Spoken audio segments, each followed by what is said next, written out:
Morning Answer with Dan Proft and Amy Jacobson on AM 560. The Answer.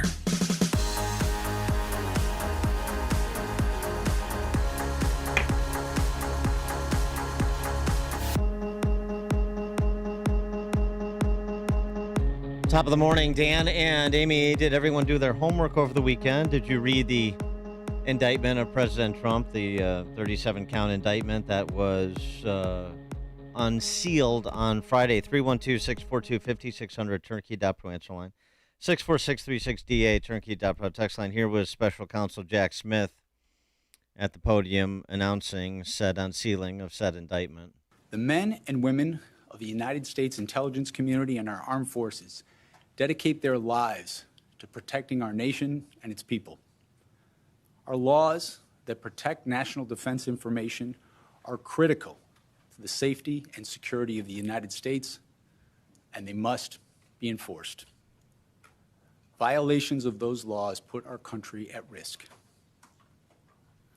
Adherence to the rule of law is a bedrock principle of the Department of Justice, and our nation's commitment to the rule of law sets an example for the world. We have one set of laws in this country, and they apply to everyone. Oh, but do they? 312-642-5600, turnkey.pro answer line. So there seems to me, from reading the indictment and listening to some of the back and forth from the pundits, including former Attorney General William Barr, who we'll get to, is there are two tracks for President Trump to take. One is the Presidential Records Act, which was not cited in the indictment, which was passed after the Espionage Act, like some 60 years after the Espionage Act, and provides for sort of good faith exchange between former presidents and the National Archives when it comes to document retention or documents being delivered to the National Archives, depending on the nature of them. And this issue has been litigated, as we talked a bit on Friday with Andy McCarthy. You know, Bill Clinton litigated the sock drawer and whether he could keep original recordings that he made in the White House that were his personal property as opposed to the people's property. These were not classified conduits of information, and so it's not exactly on point. But the point here is to say good faith negotiation, even to the point of seeking a judicial remedy, but it's in a civil context, not a criminal one. So that's one. The one issue there is the Presidential Records Act. The second issue, which is sort of implicated by Jack Smith's last statement there, that you heard that last phrase about there's one set of laws for everyone, is the equal application or unequal application. And to me, this is Trump's best card to play, particularly in advance of any trial, thinking about the jury pool in southern Florida. Alan Dershowitz was on Bartiromo's show on Sunday, along with Matt Whitaker, former acting AG. And Dershowitz picked up this issue that I'm raising of equal application, saying this. That's what they did. And Jack Smith is wrong when he says there's one set of laws. He was assigned only one job, to get Trump. So here's the legal issue. Let's assume hypothetically that a Democrat prosecutor announces in advance, I'm only going to investigate Republicans. And then the investigation produces some evidence of crime. Is that acceptable in America? If the same investigation done against Democrats or done against someone else would also have produced crimes, is it legal? Is it justifiable? Put it for a moment in the context of race in the South. What if a Southern prosecutor in the 50s had said, we're only going to look at black crimes, and then he finds a crime by a black person, while similar crimes are not being prosecuted by white people? Would the courts accept that? That's the key issue presented by this indictment. The equal application issue, a key issue. And again, just for some additional context, what Andy McCarthy, former prosecutor, Southern District of New York, Manhattan, he emphasized this point in our conversation with him on Friday, this equal application point. let's bring it real world and not go back to the Jim Crow South as Dershowitz did. Let's compare the FBI and DOJ's treatment of Hillary Clinton not so long ago to its treatment of Donald Trump today. Hillary Clinton's offense was far more egregious than what Trump did here, because, and I don't approve of what Trump did here, but Hillary Clinton set up a communication system that was non-secure, knowing that she had a position where national security and foreign relations information, which are classified, was going to make up about 80% of her work. So she set up this system knowing that it necessarily meant classified information was going to be transmitted and stored on that system.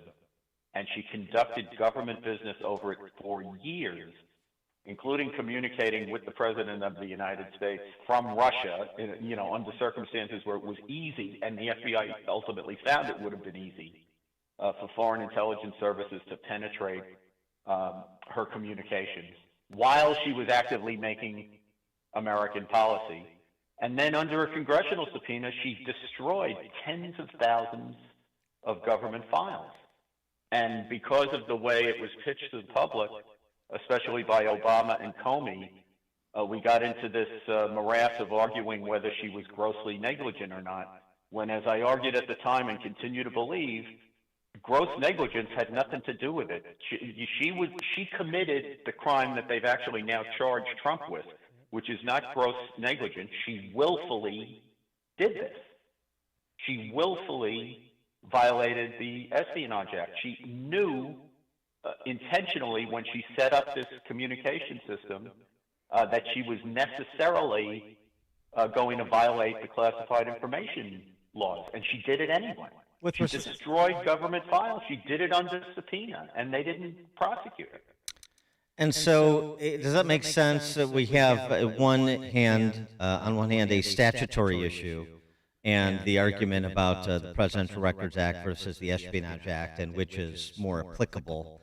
And then, on the other hand, we have sort of a legal normative issue, which is the equal application of the law.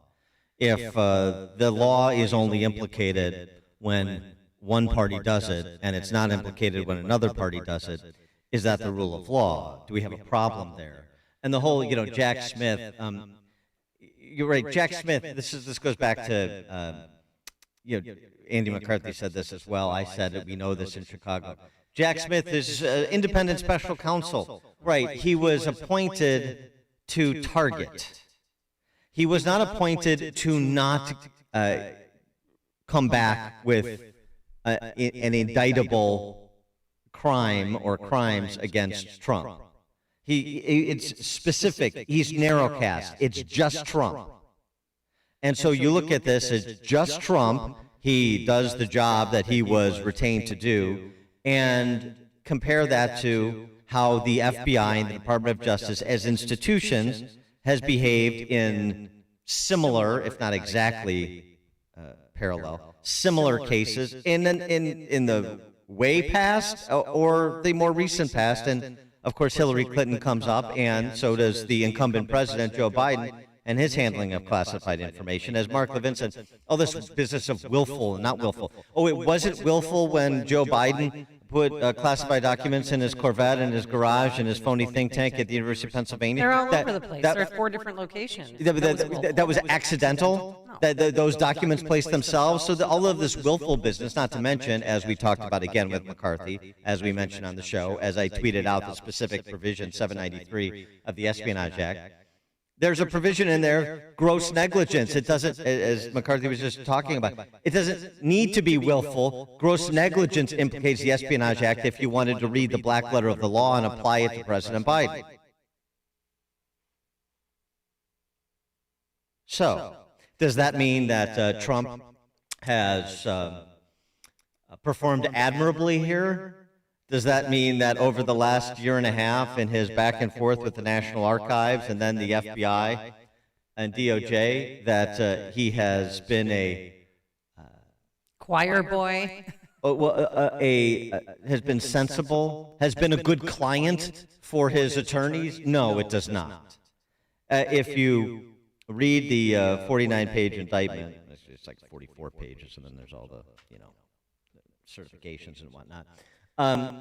If even some of that is true, including, by the way, the enlisting of his valet, Walton Alt, who's also been indicted for making false statements.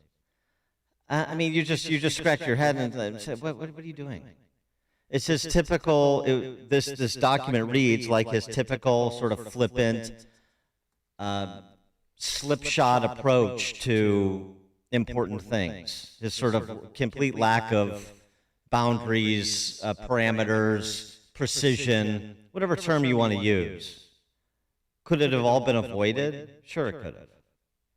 Does it mean he should that he should go to prison? Does it mean that this investigation, raid, prosecution are legitimate? No, it does not. But most Republicans are on the same page. Jim Jordan, congressman, going on with CNN saying, look, he declassified the material so he could have it. This is all on the up and up. Time and time again, he's declassified all this material. This is the most political thing I have ever seen. They have been out to get President. They're indicting President Trump on Tuesday for having material that he declassified that was protected by the Secret Service. And the people who are doing it is the administration, the Justice Department, from his opponent in the upcoming presidential election. This is as political as it gets. And frankly, who do you believe? You got to present evidence that you declassified it. I don't see a lot of evidence that there's been declassification. We mentioned DOD Chief of Staff, former DOD Chief of Staff Kash Patel, said Trump declassified some documents in his presence.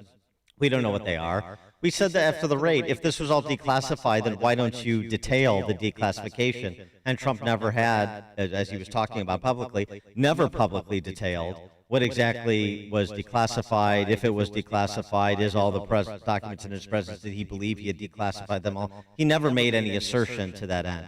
I don't think that's the play here. It doesn't sound like it. What it sounds like and reads like to me is the play is exactly what you heard me lay out, and you heard in fits and starts other people lay out over the weekend, is equal application of the law, so it's almost a jury nullification play.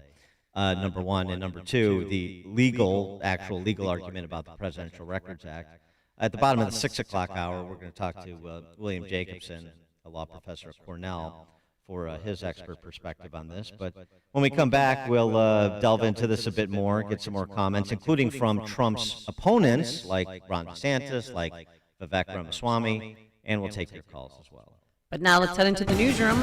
Here is Mike Scott.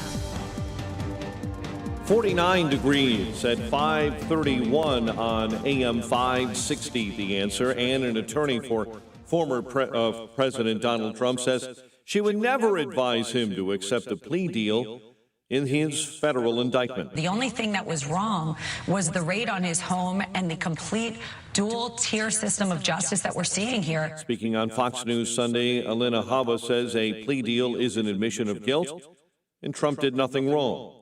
An attorney general who served in the Trump administration says, however, painting the former president as a victim is, quote, ridiculous, end quote. He was totally wrong that he had the right to have those documents. Those documents are among the most sensitive secrets that the country has. Bill Barr joined those who say Donald Trump could have avoided any federal charges if he had turned over all of the classified documents. Republican presidential candidate Vivek Ramaswamy says a closer look at the charges must take place. Reading that indictment and looking at the selective omissions of both fact and law, then I'm even more convinced that a pardon is the right answer here. Late last week, the Justice Department unsealed a 37-count indictment against Donald Trump. An overwhelming majority of Republicans do not believe a felony conviction should keep a candidate out of the White House. It's a CBS News YouGov poll showing 80% of likely Republican voters saying former President Trump should be allowed to serve as commander-in-chief again, even if he's convicted on federal charges related to the classified documents.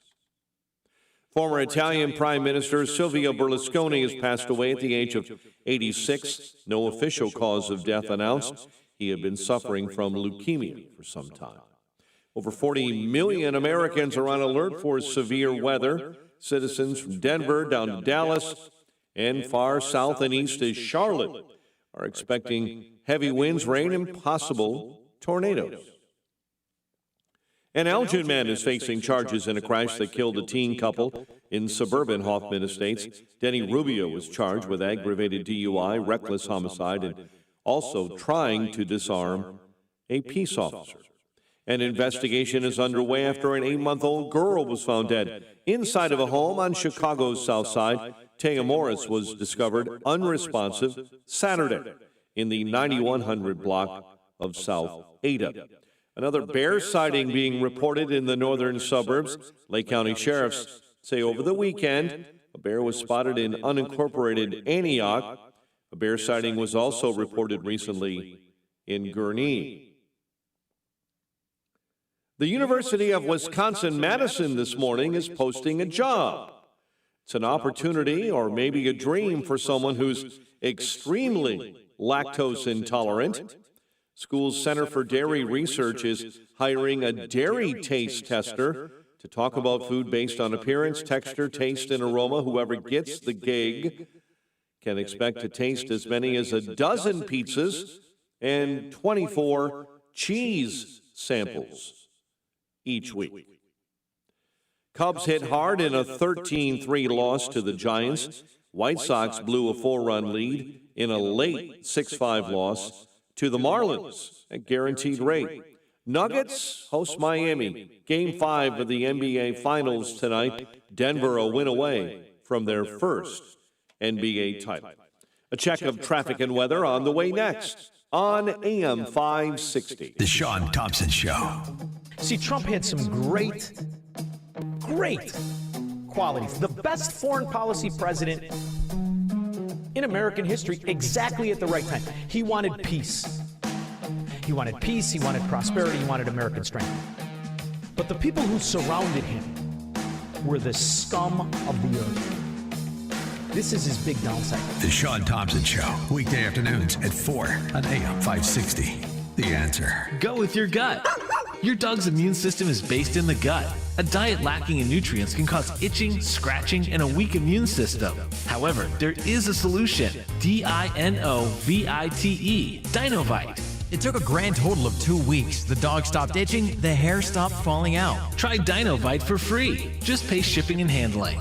Learn more at dinovite.com/radio. Happier, healthier with every bite. Over 1 million pets helped with Dinovite. Hi, I'm Martha Stewart.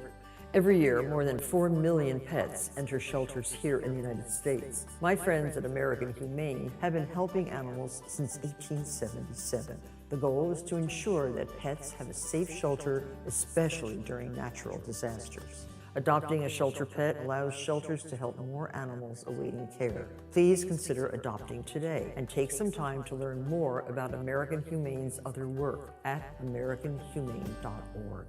Attention homeowners. When selling a home, the goal is to minimize your stress and maximize your bottom line. Did you know you can set your selling price and closing date before ever going on the market? Don't go it alone. For over 35 years, the Wexler Group has been minimizing stress for homeowners. Choose one of their top selling programs. Know your closing date and sale price before ever going on the market. The Instant Offer program allows you to sell fast. No hassle, no sign, no online photos, and no cleanup or clean out. With the Guaranteed Sale program, you'll explode onto the market, going for top dollar while already knowing your bottom line and preferred closing date. Either way, know your closing date and sale price first. With the Wexler Group at Keller Williams Preferred Realty, you choose the closing date and sale price up front, and we do the rest. Call 708-629-5151. That's 708-629-5151 or thewexlergroup.com. Make this move your best move ever. Tammy Northcutt and Ron Wexler are Illinois licensed realtors serving 100% of Chicago and its suburbs. Progressive Insurance. Protect your family, your phone, and your furry friends with life, electronic device, and pet health insurance.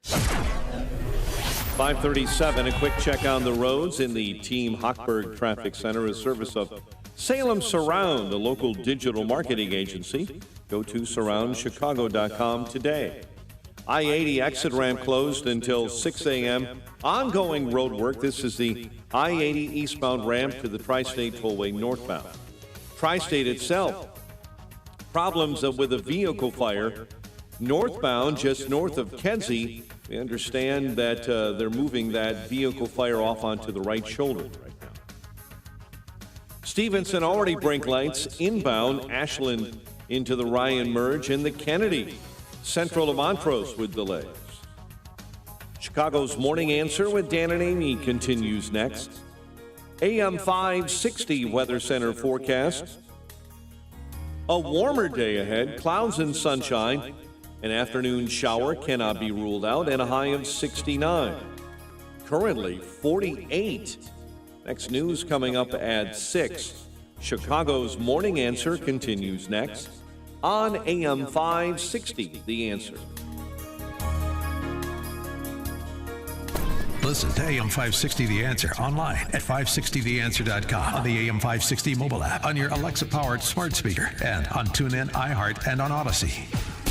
Now, from the Signature Bank Studios, this is Chicago's Morning Answer with Dan Proft and Amy Jacobson. Only the biggest stories, only the biggest guests, and only the biggest opinions. This is AM 560, The Answer. Top of the morning, Dan and Amy talking about the Trump indictment that was unsealed on Friday. And we'll get into the weeds on it a bit more. But first, let's hear from the candidates themselves, since they were on tour. Trump in North Carolina, DeSantis in North Carolina, Vivek Ramaswamy on the Sunday talk shows. Here's what Trump had to say about his indictment in North Carolina on Saturday night. These are sick people. We had Russia, Ukraine, the no collusion Mueller witch hunt, impeachment hoax number 1. Remember the perfect phone call? Impeachment hoax number 2, the illegal censorship of the Hunter Biden laptop from hell, the 51 intelligence officials who falsely said it was Russian disinformation. Remember they said that? I said, nobody believes that. Who would believe that? You see the pictures, horrible pictures. The real pictures haven't been exposed yet. But all of this, and it just kept coming and coming and coming, and it would for another person in my position, but they wouldn't be able to handle it. They wouldn't be able to take it because you're dealing with crazy lunatics. Now the Marxist left is once again using the same corrupt DOJ and the same corrupt FBI and attorneys general and local district attorneys to interfere in our election at a level that our country has never witnessed before. These criminals cannot be rewarded. They must be defeated. We have to defeat them soundly. In the end, they're not coming after me. They're coming after you, and I'm just standing in their way. There it is. There's the applause line. It's worked for the past 7 years. Why stop now? All I am is a conduit for them to you. All I am is standing in the way from them doing to you what they're doing to me. Does that suffice in terms of response to the indictment, or are you concerned at all about some of the particulars that we were just discussing or that you read or heard about over the weekend? 312-642-5600, turnkey.pro answer line, 64636DA, turnkey.pro. I love Ron DeSantis' reaction. He didn't mention Trump. He didn't mention, but he talked about the Department of Justice and how if he is elected, he's going to investigate the investigators and clean up Washington, which, it's a start. Do you think he handled that well? DeSantis on Saturday night. And what happens is, when there's no constitutional accountability, our founding fathers would have absolutely predicted the weaponization that we've seen with these agencies, particularly Justice and FBI, because when you don't have constitutional accountability, human nature is such that they will abuse their power. And that's what's happened. Nobody has held them accountable. And, look, when I was in Congress, I remember, Hillary had the emails with the classified. And my view was, well, gee, as a naval officer, if I would have taken classified to my apartment, I would have been court-martialed in a New York minute. And yet they seem to not care about that. And is there a different standard for a Democrat Secretary of State versus a former Republican president? I think there needs to be one standard of justice in this country. Let's enforce it on everybody. and make sure we all know the rules. You can't have one faction of society weaponizing the power of the state against factions that it doesn't like. That's a very good, tight argument that DeSantis makes, as he is wont to do. If Trump had only a little bit of DeSantis in him, for as much talk as does DeSantis have enough Trump in him, if Trump had a little bit more DeSantis in him, he probably wouldn't be in this sticky wicket. But DeSantis and Ramaswamy and the rest still have this problem. That pitch that Trump made in North Carolina on Saturday night has real currency, understandably so. He's not wrong. I mean, he listed the last 7 years against him and his administration and Trump voters, for that matter, in 30 seconds. 2 impeachments, almost 2 indictments come tomorrow. Everybody has lived it, so everybody knows it, and they know he's correct, and they know that the left continues to resist embracing the truth, continues their attempts to gaslight, and that has great appeal.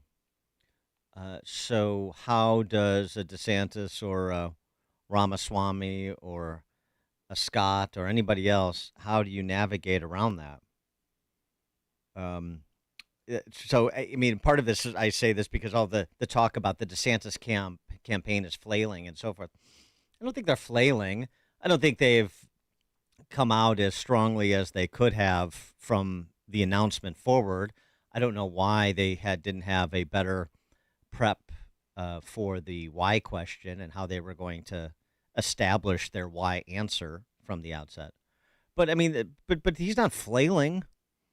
It's just a very difficult environment when you have somebody who is actually being persecuted, who actually receives pretty high marks for what he did as president among Republican primary voters. Yeah. Life was better. And has a defined constituency that he fights to represent and says so explicitly. That's not as easy as it. I mean, if you looked at this in the abstract, he says, would you like to run against an opponent who's under multiple indictments? Yeah, that sounds great. Right. Sign me up. Sort of an obvious answer, but it's not. No. It's not obvious here. In fact, the obvious answer is counterintuitive. The more times he gets indicted by these people who have exposed themselves as uninterested in the equal application of the law, free publicity. the more it's not even free publicity, the more it solidifies an understanding of what's happening in this country, at least among Republican primary voters. I mean, we got Flight Tracker. We got mainstream media. They're already camped out at the Miami courthouse. Seriously. And they're like, he's going to come through this tunnel, on Tuesday. And, I mean, it's just like last time. Remember CNN had a camera crew in the water near LaGuardia watching his plane land. It was play-by-play. It was great publicity, I think, for Trump. Vivek Ramaswamy, by the way, he, among his many credentials, he's got a law degree from Yale. Okay. So ostensibly, he knows something about the law.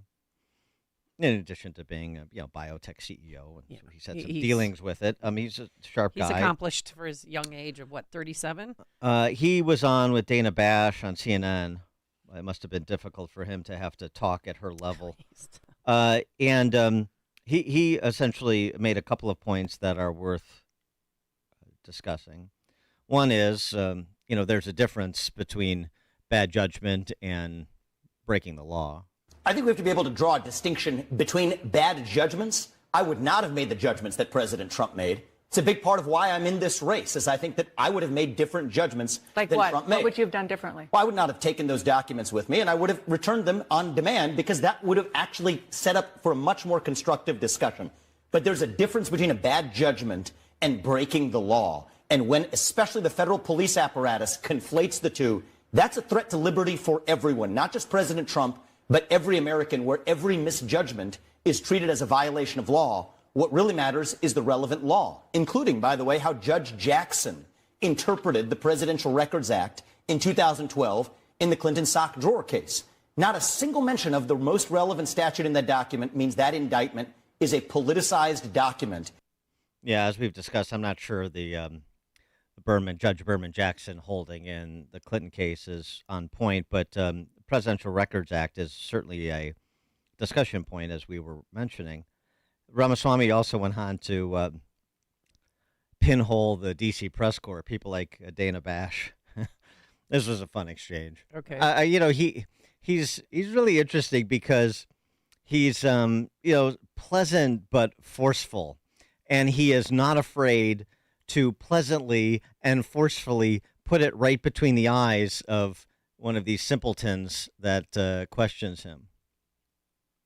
With due respect, I think it is shameful that I, as a competitor to President Trump in this race, have to ask questions that the media isn't asking. The job of the political media, if it has one job, is to hold the U.S. government accountable. Yes, we know that. And instead, we're doing the bidding. You're seeing the media doing the bidding of the U.S. government. No. Ask the question. Get to the bottom of what Biden told Garland and what Garland told Jack Smith. If the same shoe fit the other foot, you would not take their word at face value. Do not take their word now. Get to the bottom of it. Let's actually restore journalism in this country. That's what's actually missing, is getting to the truth. Okay. Thank you for that. We are absolutely asking these questions. Good. And we know how to be good journalists because we do it every single day. Oh, he destroyed her. Wow. I love Dana. I'm impressed that Vivek could keep a straight face with the Dana Bash retort. We're a good journalist. We do it every day. Am I on CNN? Wait, or am I on a serious Am I on the Gong Show? news Wait, outlet? here. Yeah, okay, Dana. That deserved a little pat on the head. Okay, whatever you want to believe, honey doll. Ramaswamy, the whole, what did Biden say to Garland? What did Garland say to Jack Smith? This is where I think Vivek is probably wrong, as, again, we discussed with Andy McCarthy. You hire Jack Smith to do this job. Right. Do you have to tell him what you're expecting? You hire Merrick Garland for this job. Do you have to tell him what you're expecting? You don't need to write this on a cocktail napkin. It's just understood. You're brought in for the purposes of advancing the flag that we have made very clear. You know what you're being asked to do. You know what you're being asked to carry. So the idea that there would be something revelatory about Biden's interactions between Garland and Garland between Jack Smith, I doubt it. I mean, maybe with the exception of Garland apprising Biden of the raid on Mar-a-Lago and Biden giving the go-ahead to undercut this idea that he is, Pontius Pilate here. But anyway, the Ramaswamy stuff was good. And again, back to the point I'm emphasizing, the lack of equal application of the law, the selective prosecution. Ramaswamy closed with this. Couldn't it be true that it's not so much as selective prosecution? It's just that the allegations of what Donald Trump did is just different and allegedly much more egregious than what we've seen anywhere else? There are a few things that are just different about the presidency, and we have to accept that we have this as law in this country, Dana. And if you don't like the law, we should change the law. But the law says there's a Presidential Records Act that specifically gives U.S. presidents jurisdiction and authority over deciding what is and isn't a presidential record. And executive orders bind the rest of the country. That's the classification scheme. They don't bind the U.S. president. Yeah, but even beyond that, this is just unprecedented badness we're getting from Trump. And it's just not. I mean, it pales in comparison, not my opinion, Andy McCarthy's opinion, pales in comparison to what Hillary Clinton did just a few years ago with her private server and destroying evidence that was sought under subpoena. You don't have that here, for example. Verlon, Southside, you're on Chicago's Morning Answer. See, the left and the left media, they look at Donald Trump as a Manchurian candidate. They look at him as a threat to the United States of America. See, that's the problem. But my question is, where's the intent? Where's the intent that he was going to do something with these documents? And if there's no intent, there's nothing there. This man was president of the country for 4 years. He didn't do anything like conspire with another government. This is just made up, jacked up charges. And I'm going to tell you how simple it is in Donald Trump's mind. Well, other presidents like Obama and whoever else got to keep documents. Why can't I? It boils down to that. Thanks for the call, Verlon. Yeah, that gets you to a certain place. But then when you're asking for when records are being subpoenaed and you're again, this is alleged in the indictment, you're having underlings move boxes around so your lawyers don't go through them as they review documents that will be submitted to comply with the subpoena, then it becomes more than just I keeping documents because other presidents got to keep documents, so I do too. I get to too. I mean, you're being told that you don't. You're being told not just by the Department of Justice or the National Archives, the Department of Justice. You're also being told by your own attorneys as they're efforting to comply with the subpoenas. It's just curious why he would be so intransigent when it comes to these documents when the allegations in the indictment, to Verlon's point, really indicate sort of bragging about I've got this document, I've got that document, the now infamous conversation you're hearing about with biographers for Mark Meadows, where he's recorded saying about this secret plan to wage war on Iran. It's not mentioned specifically in the indictment, but that's what it is. It's Milley's plan to, potential Iran invasion. And, this is, I didn't declassify this, so this is still a secret, so you can't talk. That conversation, which, is supposed to be the smoking gun in this case. Setting that aside for a second, we'll get to whether that is or not, but that's where you start to say, to Verlon's points, it's braggadocio. It's the typical Trump stuff. But also, to everybody else's point about Trump, it's the recklessness, it's the silliness, it's the what are you doing moments. But he knows so unnecessary. But he knows that they're all over him. Even once he left office, he knew that they're going to still be going after him. So why would he do that? Why would he be reckless knowing that your enemies are out there always trying to take you down? There's not a minute in a day that they're not trying to destroy him. I mean, why would you do that? Unless there's something really important to him in those documents, and I don't know. He's not an avid reader. I can't believe there really is. Is it ego? I almost wonder if he was essentially daring them. Yeah. Daring them to make this criminal, daring them to go down this road of indictment because maybe he knew before anybody else did. The best thing that could happen to me is these same people that propagated this hoax on the American people for 3 years. The best thing that could happen to me is for them to come after me again out of office as I set out my run to get back into office. Mm-hmm. I don't know. Bob, Buffalo Grove. Good morning, Amy and Dan. Thanks for getting me. Thank you, Dan, for your providing intelligent discussion on this Trump indictment. You offered some of what I was going to say, but let me add, no, I did not read the indictment, but this weekend I did listen to some of the discussions in the media, like on This Week with George Stephanopoulos. I hope you play some sound bites from his program. And also I watched Life, Liberty, and Levin, who, of course, took a different side. Stephanopoulos and his panel ignored, of course, Hillary and Biden, and Levin offers just the opposite. One thing I noticed this weekend watching the news, no discussion on Biden Inc. in all his recent revelations on his money issues. The bottom line is the Democrats and the media, it's get Trump. And if he gets reelected, it's still going to go on. It's get Trump at all costs. Mm-hmm. Thanks for the call, Bob. Dennis in Crystal Lake. Dennis. Hey, Dan, Amy. Amy, rough night last night, Dennis? Yeah. I a little hungover. Don't worry about it. Yeah. But anyways, Amy, this is kind of directed towards Dan. You're kind of like a weather vane. You work for Trump. Now you're leaning towards DeSantis. I didn't say that. I'm open-minded. I was around and served under President Reagan and President Carter.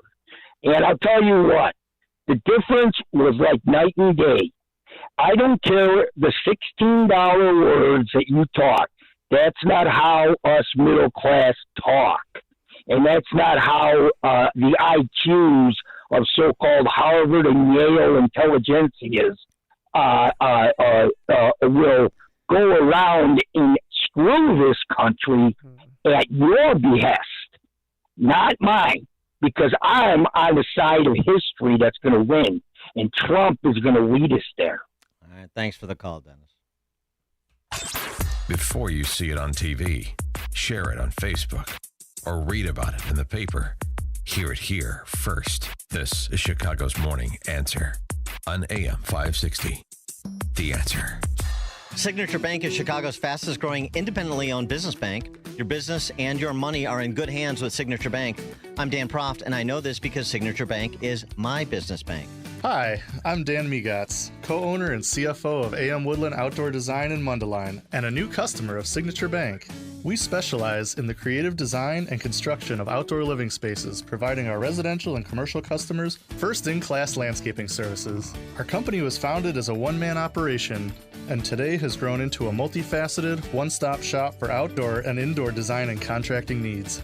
Signature Bank was there to provide the capital needed to grow our expansion efforts. We wanted to work with a bank that understands our business and is relationship focused. Signature Bank is what a relationship bank is all about. We're excited to continue our partnership for many years to come. Signature Bank helps local businesses succeed. Let Signature Bank turn your business vision into reality. Visit signaturebank.bank. Member FDIC, Equal Housing Lender. America First with Sebastian Gorka. Today at 3, right before Sean Thompson at 4 on AM 560. The Answer. News, opinion, insight. This is AM 560, The Answer. WIND Chicago. Streaming at 560theanswer.com. On the AM 560 mobile app. Tune in, iHeart, and on Odyssey. They're asking drivers to be patient in Philadelphia. I'm Dave Anthony, Fox News. It could be a tough morning commute with detours. The northbound side of I-95 has completely collapsed, and the southbound side is not structurally sound to carry any traffic over it. Pennsylvania Governor Josh Shapiro says it'll take months to rebuild it. The collapse caused by a tanker truck fire. Any tanker truck loaded with thousands of gallons of gasoline going too fast off 95 is going to flip over and crash and explode like this one did yesterday. The driver, there was a recovery scene. There was no sign of a driver, so they essentially said he was likely incinerated and crushed by the slab that came down. Steve Keeley with Fox 29 TV in Philadelphia. Bus crash in Australia, much deadlier. The bus carrying guests to their accommodation from a wedding party at a winery, crashing at a roundabout in foggy conditions. Tracy Chapman from New South Wales Police. As you can imagine, it was a fairly frantic scene. A number of passengers we were able to extract through the front windscreen. They were the lucky ones. 25 people injured, but 10 dead. That's Fox's Jonathan Savage. The driver's been charged. Ukrainian military officials claim their troops have retaken another village from Russian control in a stepped-up counteroffensive. Former President Trump will travel to Miami the day before going to court there to face 37 criminal charges over the classified documents found at his Florida resort, including obstruction of justice. He and many other Republicans claim the GOP 2024 frontrunner's a political target. Congresswoman Nancy Mace tells Fox. Every time the Oversight Committee has evidence of corruption, bribery, money laundering on the Biden family, they indict Donald Trump. But Democratic Senator Chris Coons tells ABC's This Week. A jury of American citizens, a jury of his peers, will determine whether or not he was properly charged and whether or not he violated federal criminal law. America's listening to Fox News. Skies are clear. We have sunshine and 48 degrees. At 6:02 on AM 560, The Answer. Good morning. I'm Mike Scott. An Elgin man faces charges in a horrific crash that killed a teen couple in Hoffman Estates. Denny Rubio was charged with aggravated DUI, reckless homicide, and then trying to disarm a police officer. Amelia Mazikas and Deshaun Tudela were killed in the wreck Saturday at Higgins and Barrington Roads. 3 teens are wounded following a shooting at a CTA Red Line station at 95th. Police say a 19-year-old started fighting another person yesterday. He ran into the vestibule area of that Red Line station, followed by the person he was fighting with, who then shot him. An 18-year-old and a 16-year-old nearby also suffered gunshot wounds. An attorney who challenged Governor J.B. Pritzker's COVID-19 mandates successfully and also some of his gun bans, now looking to challenge a new law limiting citizens' ability to sue the state in their home county. Governor J.B. Pritzker signed that House bill last week. Attorney Thomas DeVore, who sued Pritzker over COVID mandates, argues people deserve to file claims against the government where they live. Why on earth would I have clients in Effingham County go file a case in Cook County about anything, whether it's a constitutional challenge or to the governor's authority or the legislature's? Why would I file their case up there? I'm going to file that case in where they live, where they elect judges, where those judges are responsible for the people that are bringing the challenges and the cases to court. DeVore says he's planning that suit challenging the venue restriction law, and the suit will not be filed in Sangamon or Cook counties. A 70-year-old man found dead in a bed in a house fire on the city's south side overnight has been identified. Aaron Gill lived in the home at 104th and South Calumet. Two of the biggest names in comedy teaming up for a tour, and they're coming to Chicago. Jerry Seinfeld and Jim Gaffigan announcing they're performing a series of 4 major arena shows, kicking off November 3rd in San Francisco before coming to Chicago. Cubs pitchers were hit hard in a 13-3 loss to the Giants. Northsiders return home to host Pittsburgh tomorrow. White Sox blow a 4-run lead in a 6-5 loss late to the Marlins at guaranteed rate. They're traveling to the Los Angeles area. They'll visit the Dodgers tomorrow night.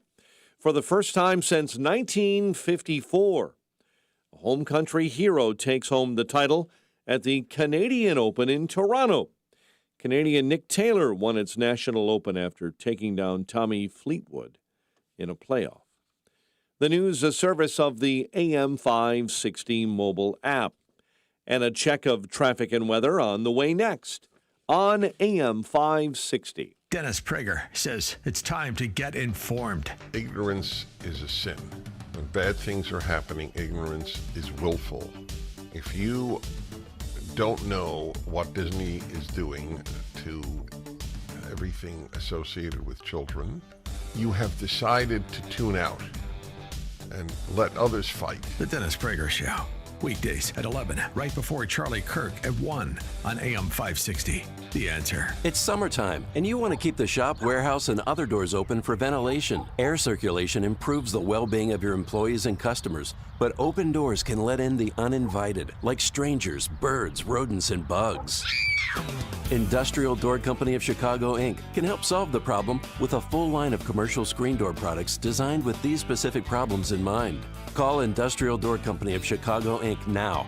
Also, regular scheduled maintenance is the key, and Industrial Door Company of Chicago, Inc. has multiple levels of maintenance programs for your company's needs and budget. They'll ensure your doors, grills, gates, and dock equipment are working to specification to increase the useful life of your doors. Visit their website to see a range of products and services at industrialdoor.com. Call anytime, 847-258-5620. Their team will be there to assist in designing a solution that works best for you. Since 1982, the Industrial Door Company of Chicago, Inc. takes care of your doors so you can take care of business.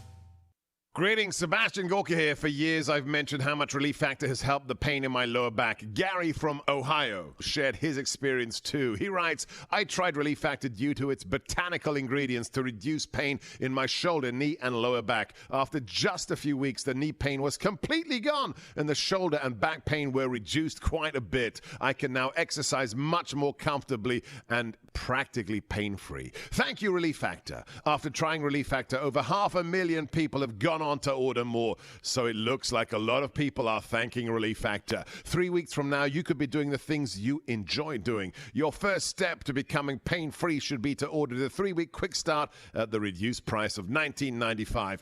Go to relieffactor.com or call 800-4RELIEF. That's relieffactor.com or call 800-4RELIEF. Feel the difference with Relief Factor. relieffactor.com. Balance of Nature's fruits and vegetables in a capsule, changing the world one life at a time. So I figured turning 65, I'd try Balance of Nature to see why not, give it a shot. and it's absolutely changed my life. I'm going to cry. I have more energy now than I did when I was in my 40s. It's brought back my life to me, and it's given me the energy that I was so missing, and I wasn't enjoying life because of it, and now I am. So I just wanted to thank Dr. Doug for everything he's done with this, and truly it has changed my life. Start your journey to better health with Balance of Nature. Call 1-800-246-8751 or go to balanceofnature.com to get 35% off your first preferred order. That's 1-800-246-8751. Go to balanceofnature.com or call 1-800-246-8751 and get this special offer by using discount code CHICAGO.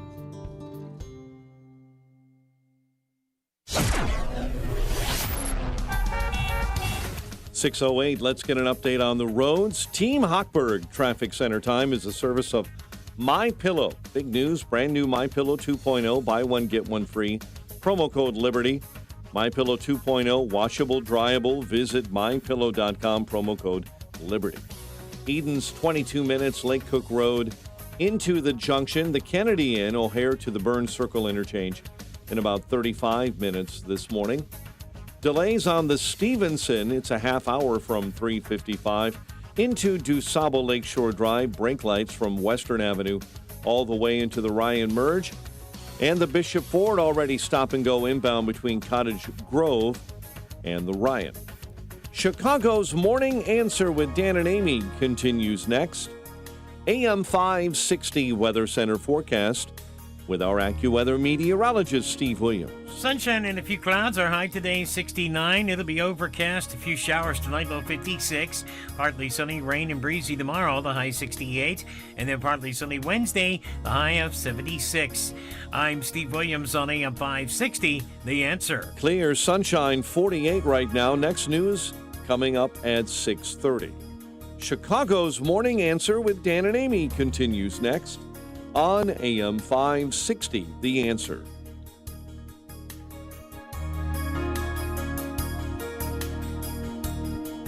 Listen to AM 560 The Answer online at 560theanswer.com, on the AM 560 mobile app, on your Alexa-powered smart speaker, and on TuneIn, iHeart, and on Odyssey. Now, from the Signature Bank Studios, this is Chicago's Morning Answer with Dan Proft and Amy Jacobson on AM 560 The Answer.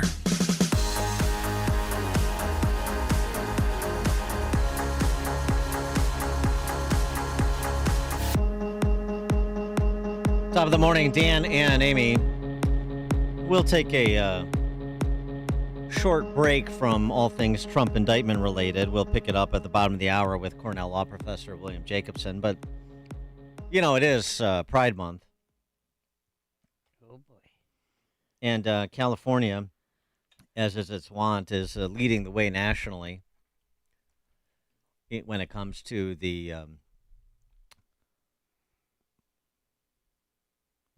mutilation of minors, when it comes to being promoters of child abuse. There's legislation pending in the state of Florida that would punish parents for failing to affirm their child's gender identity. Oh, so not just take the kids away, they'd have criminally charged?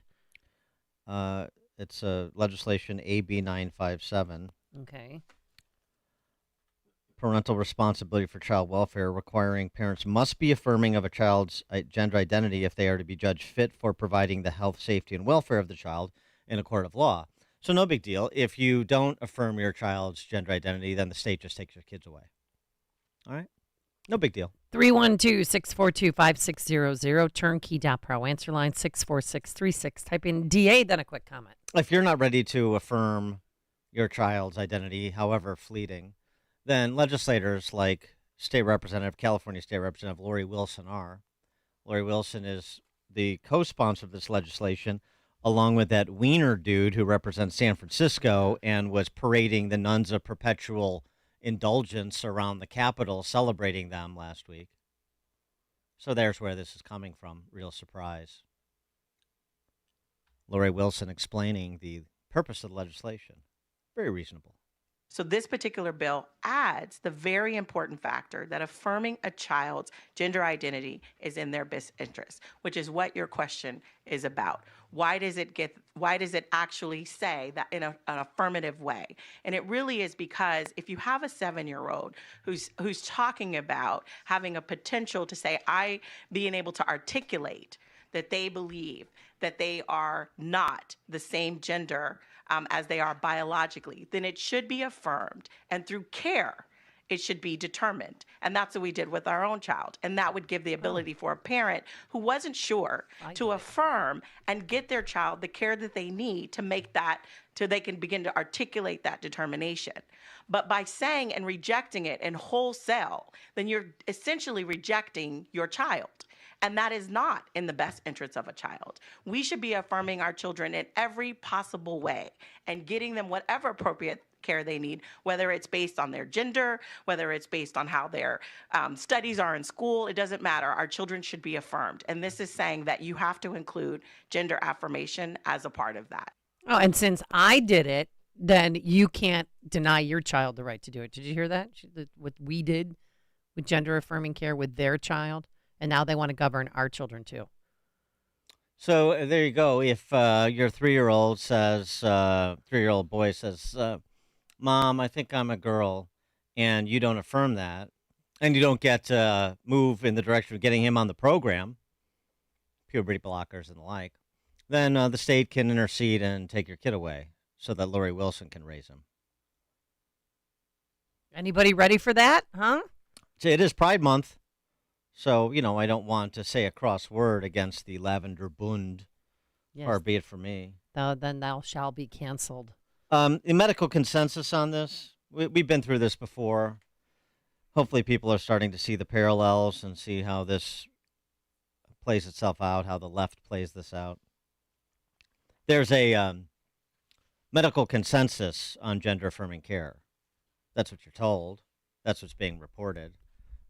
That's a lie. Just like the 98% of climatologists agree that the planet is warming, and that was based on one survey of a handful of academics from decades ago that then became, look, there's the consensus right there. Okay, we have consensus. Stop researching, eliminate all cognitive dissonance, marginalize any studies, regardless of how rigorous or peer-reviewed that draw different conclusions about the man's impact on the climate. Nope. Medical consensus or scientific consensus. Well, that's what we have here. Another scientific consensus. Doesn't matter that the consensus, even if there was a consensus, which there never was, doesn't matter that it turned out to be wrong, that all the models that predicted end times, Al Gore and company, all the way fast forward to AOC and company. Doesn't matter that they're wrong. Doesn't matter that the data, the actual real world data, doesn't bear them out. Doesn't matter what they predicted would happen on the timeline that it would happen, hasn't happened. Doesn't matter. It's consensus. And same thing here. Doesn't matter that there is no scientific consensus about puberty blockers. There's actually a lot of rightful medical concern about the use of puberty blockers. Leon Sapir and Colin Wright's an evolutionary biologist, have a piece in the Wall Street Journal, Medical Journal's False Consensus on Gender-Affirming Care. And we've seen this play out before, too, so let's not pretend we're surprised. Springer is an academic publishing giant. It publishes the Archives of Sexual Behavior. It retracted an article that appeared last month because it drew the wrong conclusions about quote-unquote gender-affirming care. Same thing when COVID studies are stricken or climate studies are stricken. Or vaccination studies are stricken. Well, anything COVID-related. It's the same thing that plays itself out over and over again. We've decided this is a right. We will foist it upon you to abide it under threat of law, removal of your children, elimination of your ability to earn a living. And, oh, by the way, it's not just us saying it. Look, we have all these experts. There's consensus here. It's the science and the data. And it's none of the above. It's just their latest authoritarian gambit. Gender affirming care. Well, there's another organization that has sprung up of young people who were sold this bill of goods, like, when they were minors. And now, as they're aging into their late teens and early 20s, and they're getting a better sense of themselves and the world around them, they have some real regrets. It's an organization called transitionjustice.org. Transitionjustice.org. So I would love Lori Wilson to address these young people and their specific regrets. Here are some examples. When I was 16, I thought being a boy was more important to me than having kids. But now, at 21, I wonder why I was allowed to make that decision so young. As a fully medically transitioned transgender adult, I have suffered many life-threatening complications because of it. I am in pain. Everywhere. All of the time. When gender-affirming care damaged my health and jeopardized my singing career, I felt I had nowhere to turn. As a young person who fell prey to the illusion that gender-affirming care and transition could help treat my complex PTSD, I'm relieved that there can be some form of justice for the additional medical trauma that I've endured. Please, scream from the mountaintops. Stop transing kids. I did not know that this was going to happen to my body when I gave informed consent. If you or your child has been harmed by gender-affirming care, Transition Justice may be able to help. They don't seem part of the consensus, do they? 312-642-5600, turnkey.pro answer line. 64636DA, turnkey.pro text line. Dave and Cicero. Yeah, hello, guys. I don't know how you guys do this every day. I mean, walk up to the microphones and desks and just bench press these mind-boggling issues that are presenting themselves for our nation. So specifically to this, after working 60 hours last week, being stressed from that, and I wake up and I hear this, and it's nothing new. We've all heard it. I just feel like, you know what? Selling the house, it's paid off, taking my paid off dusty pickup truck, I'm a construction guy, and running away from this madness that seems to be overtaking this country, and maybe buying an acre in the middle of a cornfield in North Dakota, log cabin, potbelly stove, and just bury my head in the sand. I cannot believe this insanity, this tidal wave of insanity that's overtaking this country. This is just one issue. The heartbreaking, horrible violence in our city, the carjackings every day. I don't know how you guys walk up to the microphone every day and deal with this stuff. It's just, maybe I worked too much last week. I need a cup of coffee. Yeah, exactly. Just relax. Maybe, Deep breaths. Maybe put a little Jameson's in that coffee. Take the edge off. Thanks for the call, Dave. After Not you're on done a Monday. driving Yeah, and working right. with heavy machinery and Thank stuff, you. since he's in construction, let PSA there. But I mean, I don't know if you heard Blue Jays pitcher, Anthony Bass, who retweeted a comment about Target's Pride display. Well, and then he went in front of the media mob and apologized, and it sounded like he had a gun to his head when he was making this apology. Well, they let him go on Friday. He's gone. Right before, this is great. So they had their LGBTQ thing, and he was supposed to throw out the first pitch, having an LGBTQ plus activist. He was supposed to catch the first pitch, I should say, but they let him go, replaced him with another player, and cut him from the team. So fans didn't like, because he was booed twice when he went up to the pitcher's mound, because fans didn't like that he apologized for what he said. So you can't win. Well, I know this is about winning. It's either you're standing for what's true or you're not. Right, and he suppose. caved, and then now he's out of a job. Yeah, genuflecting before the mob won't save you. Exactly, I but don't he know. thought it would. I don't know why people think that. It may provide a respite. You may get a reprieve, but they will still come from you because you're not through and through.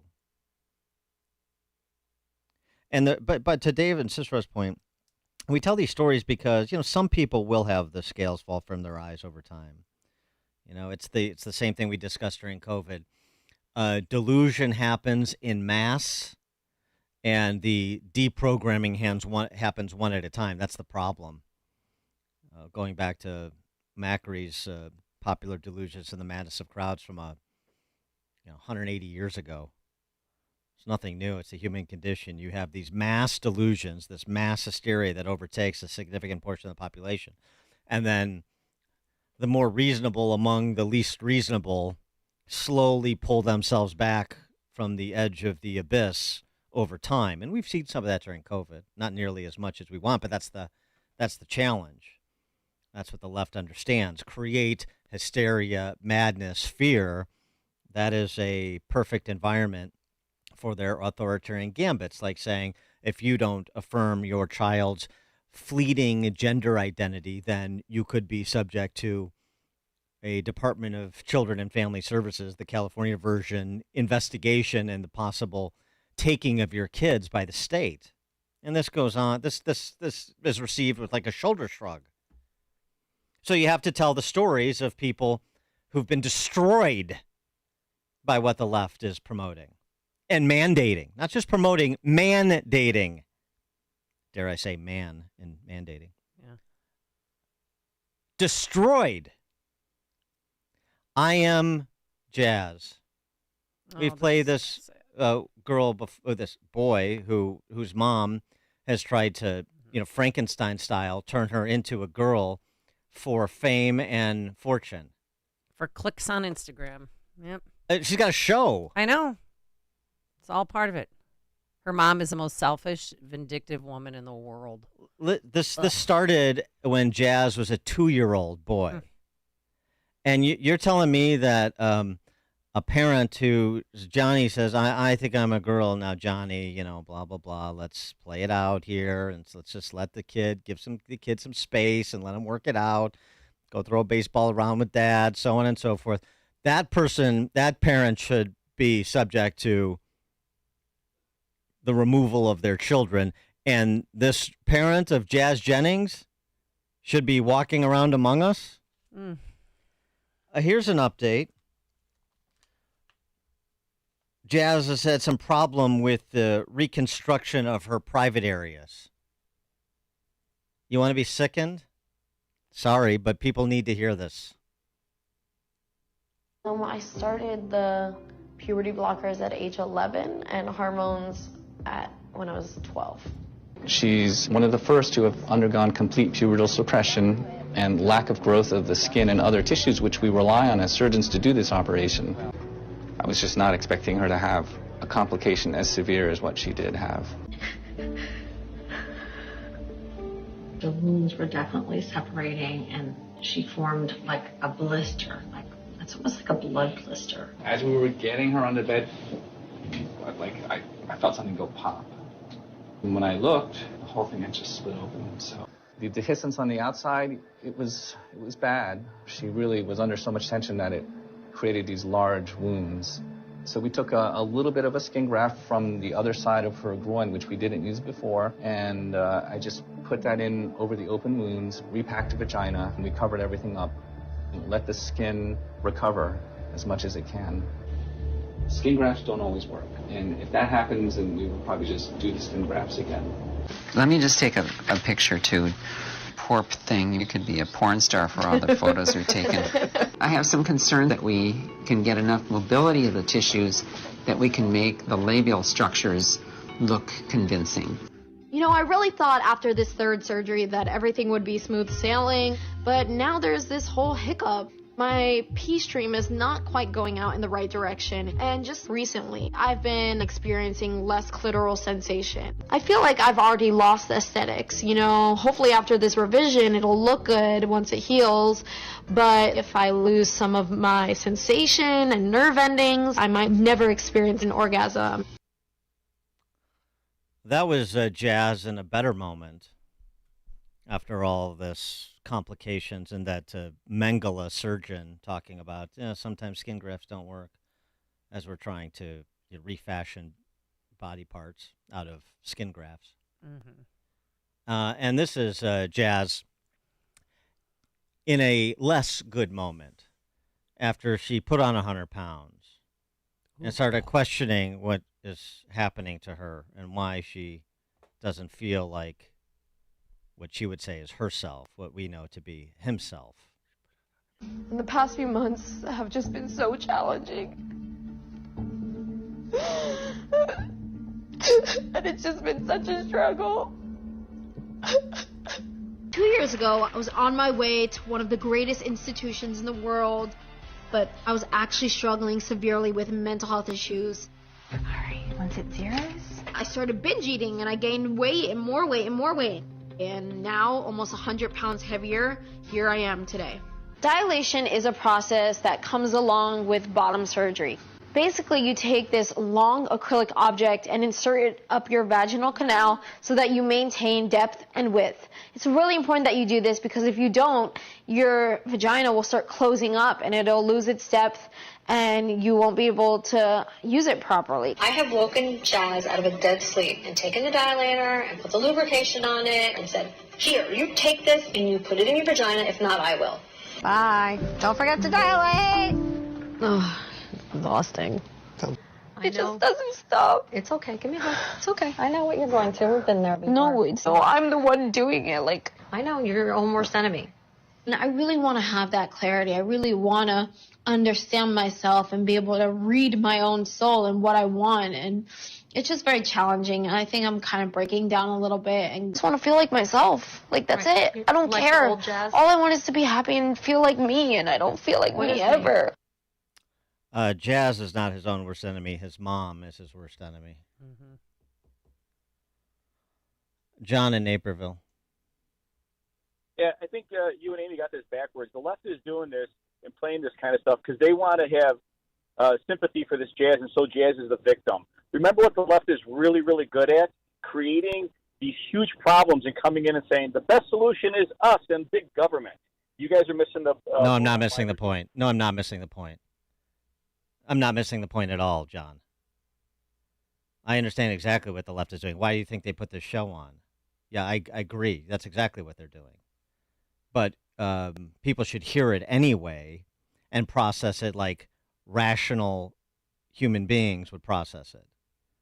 Yes, another aspect of it is this is an attempt to create sympathy. It'll be all right, Jazz. Just stick it out. I get it.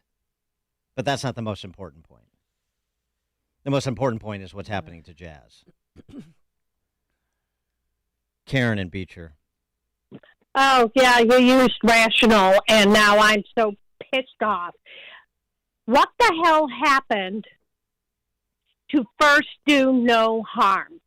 Well, thanks for the call, Karen. I get it. We've heard it before. But you have to argue the premise. The premise is that there's a gender-affirming consensus. And to not do this is to do harm. All right, we'll pick this up later in the show. We got to go. Yeah. Coming up at 6:36, Cornell law professor William Jacobson on the Trump indictment. But now let's head straight into that newsroom. Here is Mike Scott. Skies are clear, sunshine 48. Ukrainian military officials say their troops have retaken another southeastern village from Russian forces. It's among the first of a few successes in a stepped-up counteroffensive. Former President Donald Trump is planning to travel to Florida today ahead of Tuesday's scheduled arraignment. The ridiculous and baseless weaponized Department of Injustice will go down as among the most horrific abuses of power in the history of our country. Many people have said that. Democrats have even said it. Multiple reports say he'll spend the night at the Trump National Doral Miami Golf Resort. The congressman who served as lead counsel in the first impeachment trial against President Trump says the alleged mishandling of classified documents poses a great risk. This is an overwhelmingly devastating indictment that demonstrated Donald Trump believed the law does not apply to him. Meantime, Miami Mayor Francis Suarez is expected to host a news conference today discussing security measures for Donald Trump's federal court appearance. A portion of Interstate 95 in Philadelphia will remain closed after a tanker truck fire caused a collapse on Sunday morning. Officials warn it could create a traffic nightmare for many for weeks, and it's going to take months to repair this section of I-95. There are also environmental concerns. The truck was carrying a petroleum-based product that caught fire and caused a partial collapse of the highway above. 3 are dead after a shooting at a home in Maryland. Annapolis Mayor Gavin Buckley says it's another example of violence in that city.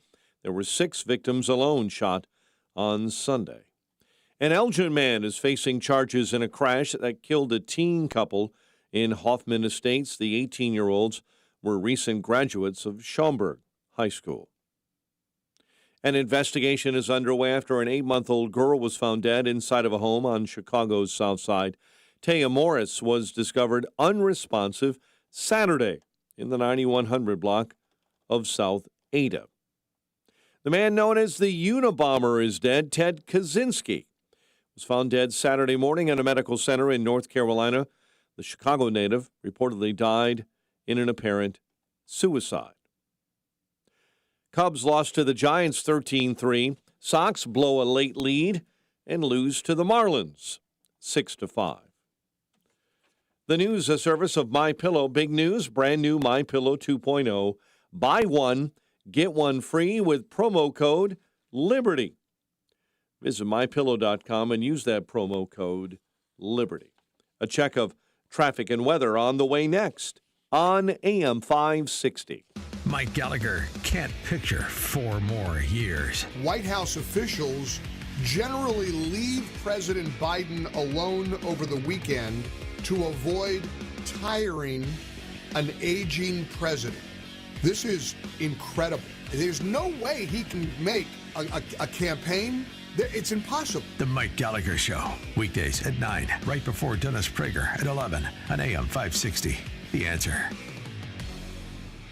It's almost time for the annual AM 560 golf outing presented by Signature Bank. And this year, AM 560 is proud to partner with the Tunnel to Towers Foundation to help them support America's first responders and military heroes, including homeless veterans, and to help America never forget 9/11. This year, our golf outing is happening on Thursday, June 22nd at McRae Memorial Golf Club in Barrington. When you purchase a foursome to join us, you'll enjoy a full day of golf, which includes lunch and either breakfast or dinner. Business owners, when you purchase a foursome, you'll receive 25 one-minute commercials to air on AM 560 to promote your business and a free digital marketing analysis. And this year, we have twosomes available in addition to foursomes. Reserve your spot today at 560theanswer.com/golf. That's 560theanswer.com/golf. Sponsored in part by Joe Cotton Ford and Carol Stream, Crosscom Public Adjusters, Waukegan Roofing, and by KWCC Construction. When it comes to remodeling your home, are you picky, fussy, persnickety, particular, demanding, and just downright hard to please? Do you value quality over speed?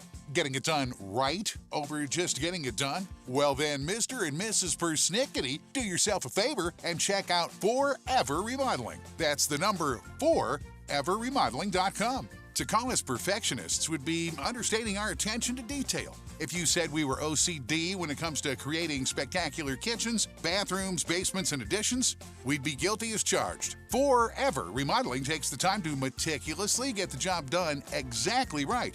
So if you're a stickler for details, if your standards are ridiculously high, then check out Forever Remodeling. We can promise you a best of the best of the best experience. Our number is 847-809-3355 or go to foreverremodeling.com. Foreverremodeling.com.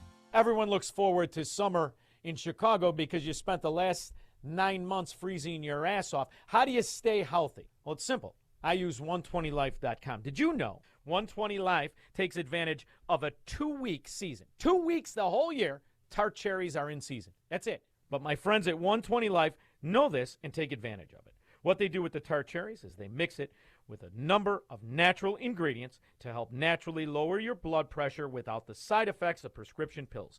All you do is drink 1 8-ounce bottle a day, just like I do, and your body does the rest. Order yours today. Visit 120life.com. That's 120life.com and order their 2-week trial pack. Use coupon code SUMMER to save 15%. That's coupon code SUMMER to save 15% off the 2-week trial pack. They also offer a money-back guarantee, 120 Life, where every day is tart cherry season, 120life.com. We need more stuff like this. It is 6:37. Let's get an update on the roads. Do that, of course, in the Team Hochberg Traffic Center, a service of Bank of America with powerful digital solutions for local and global businesses so you can make every move matter. Visit bankofamerica.com/banking for business to learn more. Bank of America N.A. copyright 2023. Eden's at 26 minutes inbound Lake Cook Road to the junction. 50 minutes already on the inbound Kennedy O'Hare into the Burns Circle interchange. Stevenson, very slow into the Ryan merge, 46 in from 355 into DuSable Lakeshore Drive. Dan Ryan, 18 minutes, 95th into the Burns Circle interchange. An incident just cleared on I-80 westbound between US 30 and Briggs. Garbage truck has been shoved off onto the right-hand shoulder, and things are returning to normal there. Chicago's Morning Answer with Dan and Amy continues next. AM 560 Weather Center forecast, a warmer day ahead with sunshine. Afternoon shower will not be ruled out, and a high of 69. It's 48 right now. Next news at 7, and Chicago's Morning Answer with Dan and Amy continues next on AM 560 The Answer. Listen to AM 560 The Answer online at 560theanswer.com, on the AM 560 mobile app, on your Alexa-powered smart speaker, and on TuneIn, iHeart, and on Odyssey. Now, from the Signature Bank Studios, this is Chicago's Morning Answer with Dan Proft and Amy Jacobson. America First with Sebastian Gorka, today at 3, right before Sean Thompson at 4 on AM 560. The Answer.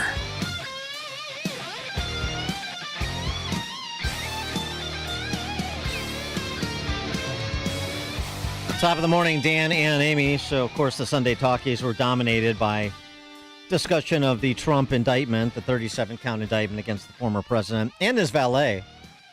By the way, his valet, Walt Nauta, giving a lie to Hegel's famous observation that no man is a hero to his valet. So far, yeah. Nice.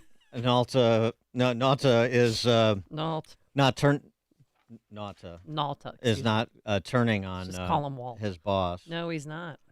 Although he has been indicted for making false statements to the FBI. The document does not cast President Trump in the most positive light, as you would imagine. The 37-count indictment against anyone is not going to cast them in a positive light.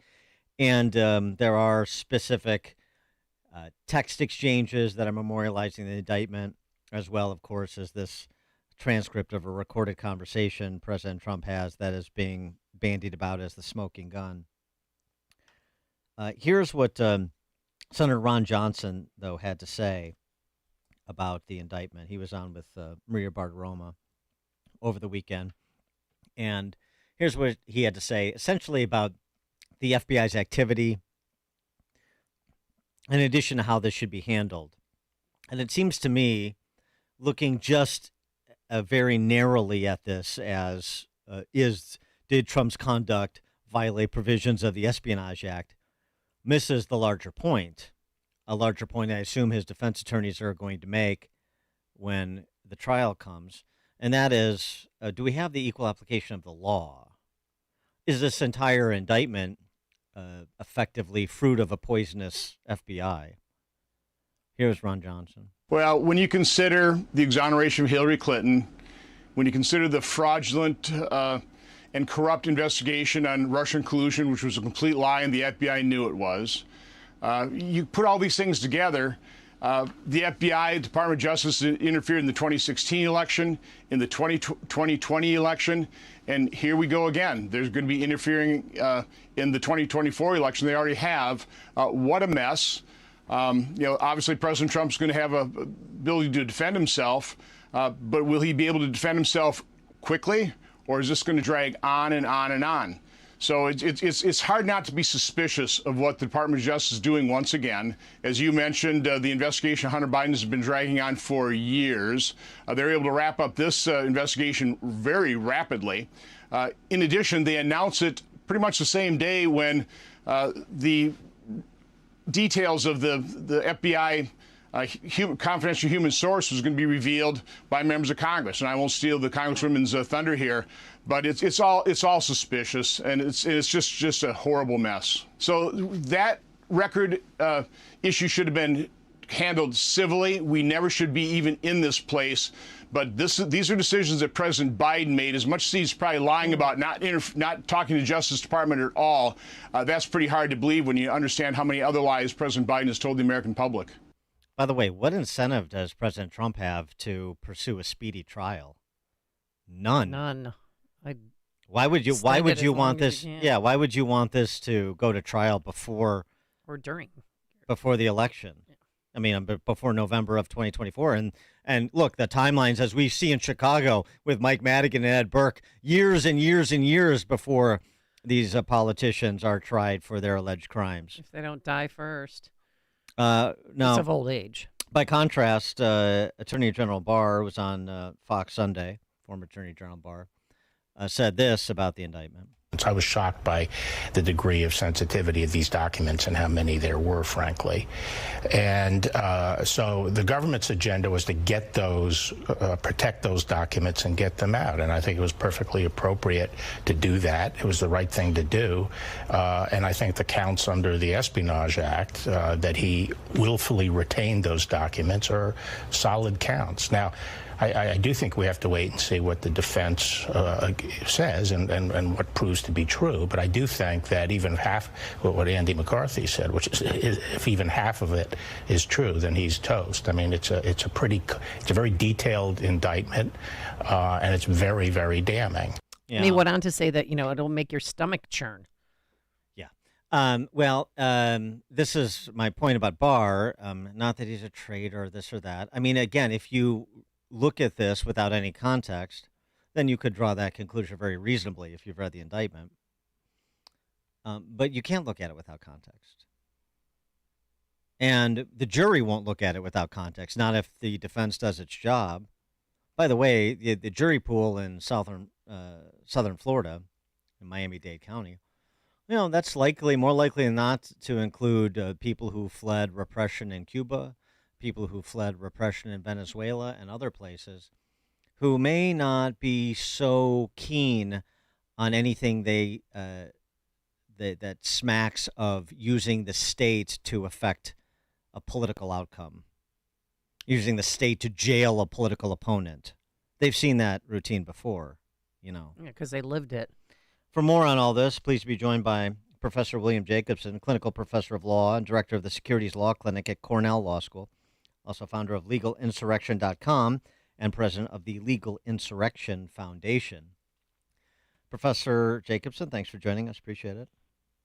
Thank you for having me on. So I'm sure you heard from all the pundits, as we did, from Barr and Dershowitz and Whitaker and others. What's your assessment of the strength of the indictment and the tack you would take if you were a Trump defense attorney? Well, the indictment, is kind of like shock and awe. It certainly got people's attention, and it certainly has enough in there that you can't say, oh, there's nothing to this. This is a hoax, that sort of thing. But it's also true at the same time that the only reason that Donald Trump was subject to this level of scrutiny is because he's Donald Trump. My big takeaway is that I think a lot of Trump supporters are deluding themselves as to the seriousness of the situation. They can both be right that he has been maliciously targeted since at least 2016 by various levels of federal and state law enforcement and put under a microscope really like probably no other political candidate ever has. That's true. But it's also true that there are allegations which need to be proven. Just because they're in an indictment doesn't make them true. That there are recordings, or there's a recording of him supposedly flashing battle plans in front of some people who were interviewing him. That's very troubling. You can't ignore that if it's true. Now, what there should be a recording out there. So I think, a lot of what's in the indictment is frankly not very persuasive. There's nothing in there that's persuasive to me about the obstruction of justice. What they have is Trump asking questions. What if we did this? What if we did that? But they don't tell you what the lawyer's response was. And the lawyer's response might have been, no, we're not going to do that. And maybe it was dropped right there. So we don't really know. But those couple of incidents where he is alleged to have shown the documents, we don't know. Did they see them? Were they able to read them? Was it just waived? And acknowledge that they were not declassified. I mean, people have to wake up to the reality that that is probably not going to get thrown out. And depending on who the jury is, could result in a conviction. Well, on that one issue of the recording, I mean, you also have the assertion, and again, it's an assertion, I don't know if it's true, that document, the battle plan that Milley had for invading Iran, allegedly, that document had been leaked to some press outlet prior to Trump waving it around and so on and so forth. So, then the question becomes, was it really any longer a private classified document, or if you want to consider it essentially in that same vein, then how are you not investigating who leaked the document to which press outlet? Right, and that's why I say we don't know, what the full story is here, and it's got to be proven. If that is a document that was already in the public domain, then I think that should have been disclosed in the indictment. That puts a very different light on it, and that's why I'm saying the indictment is just the allegations by the prosecutors. It's not necessarily all the evidence. But if it's true that that was still a classified document, if that's true, and if he showed it to people while acknowledging that it had never been declassified, that puts him at significant risk. So I think people need to understand that there is substantial risk here. Well, Congressman Jim Jordan and other Republicans were defending President Trump, and they claimed that he declassified all those materials. How can you prove that? I mean, is that just he said, she said? Well, what was the process? What was done? Whether his mere removal of them from the White House to his personal residence constitutes declassification is a legal matter that the court will rule on, not a matter of, factual matter. It's a legal matter. And I don't know the answer to that. People on both sides are saying different things about it. That would seem strange to me, that merely removing it is a declassification. But if it's true about this tape, he's acknowledging that the one document he showed had not been declassified. So, but again, we would need to hear the recording. We would need to know the full context. I'm very suspicious of the obstruction of justice charges because they're little snippets of sentences. They're not even necessarily full sentences as to what he said, and they're almost all in the form of questions. Well, wouldn't it be better if we just didn't play ball with them? Right. Well, that's not an obstruction of justice. What happened after that? The moving of boxes.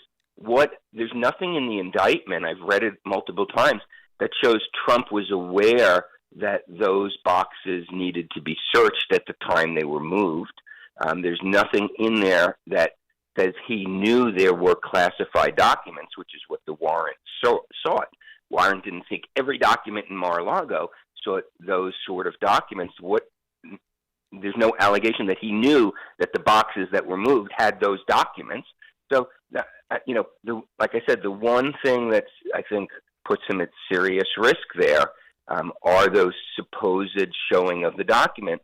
If you're indicating, or there's reports out there that document, that battle plan had already been leaked and was now in the public domain, that puts a very different light on it. And the prosecutors, are going to fail in their case if that's true.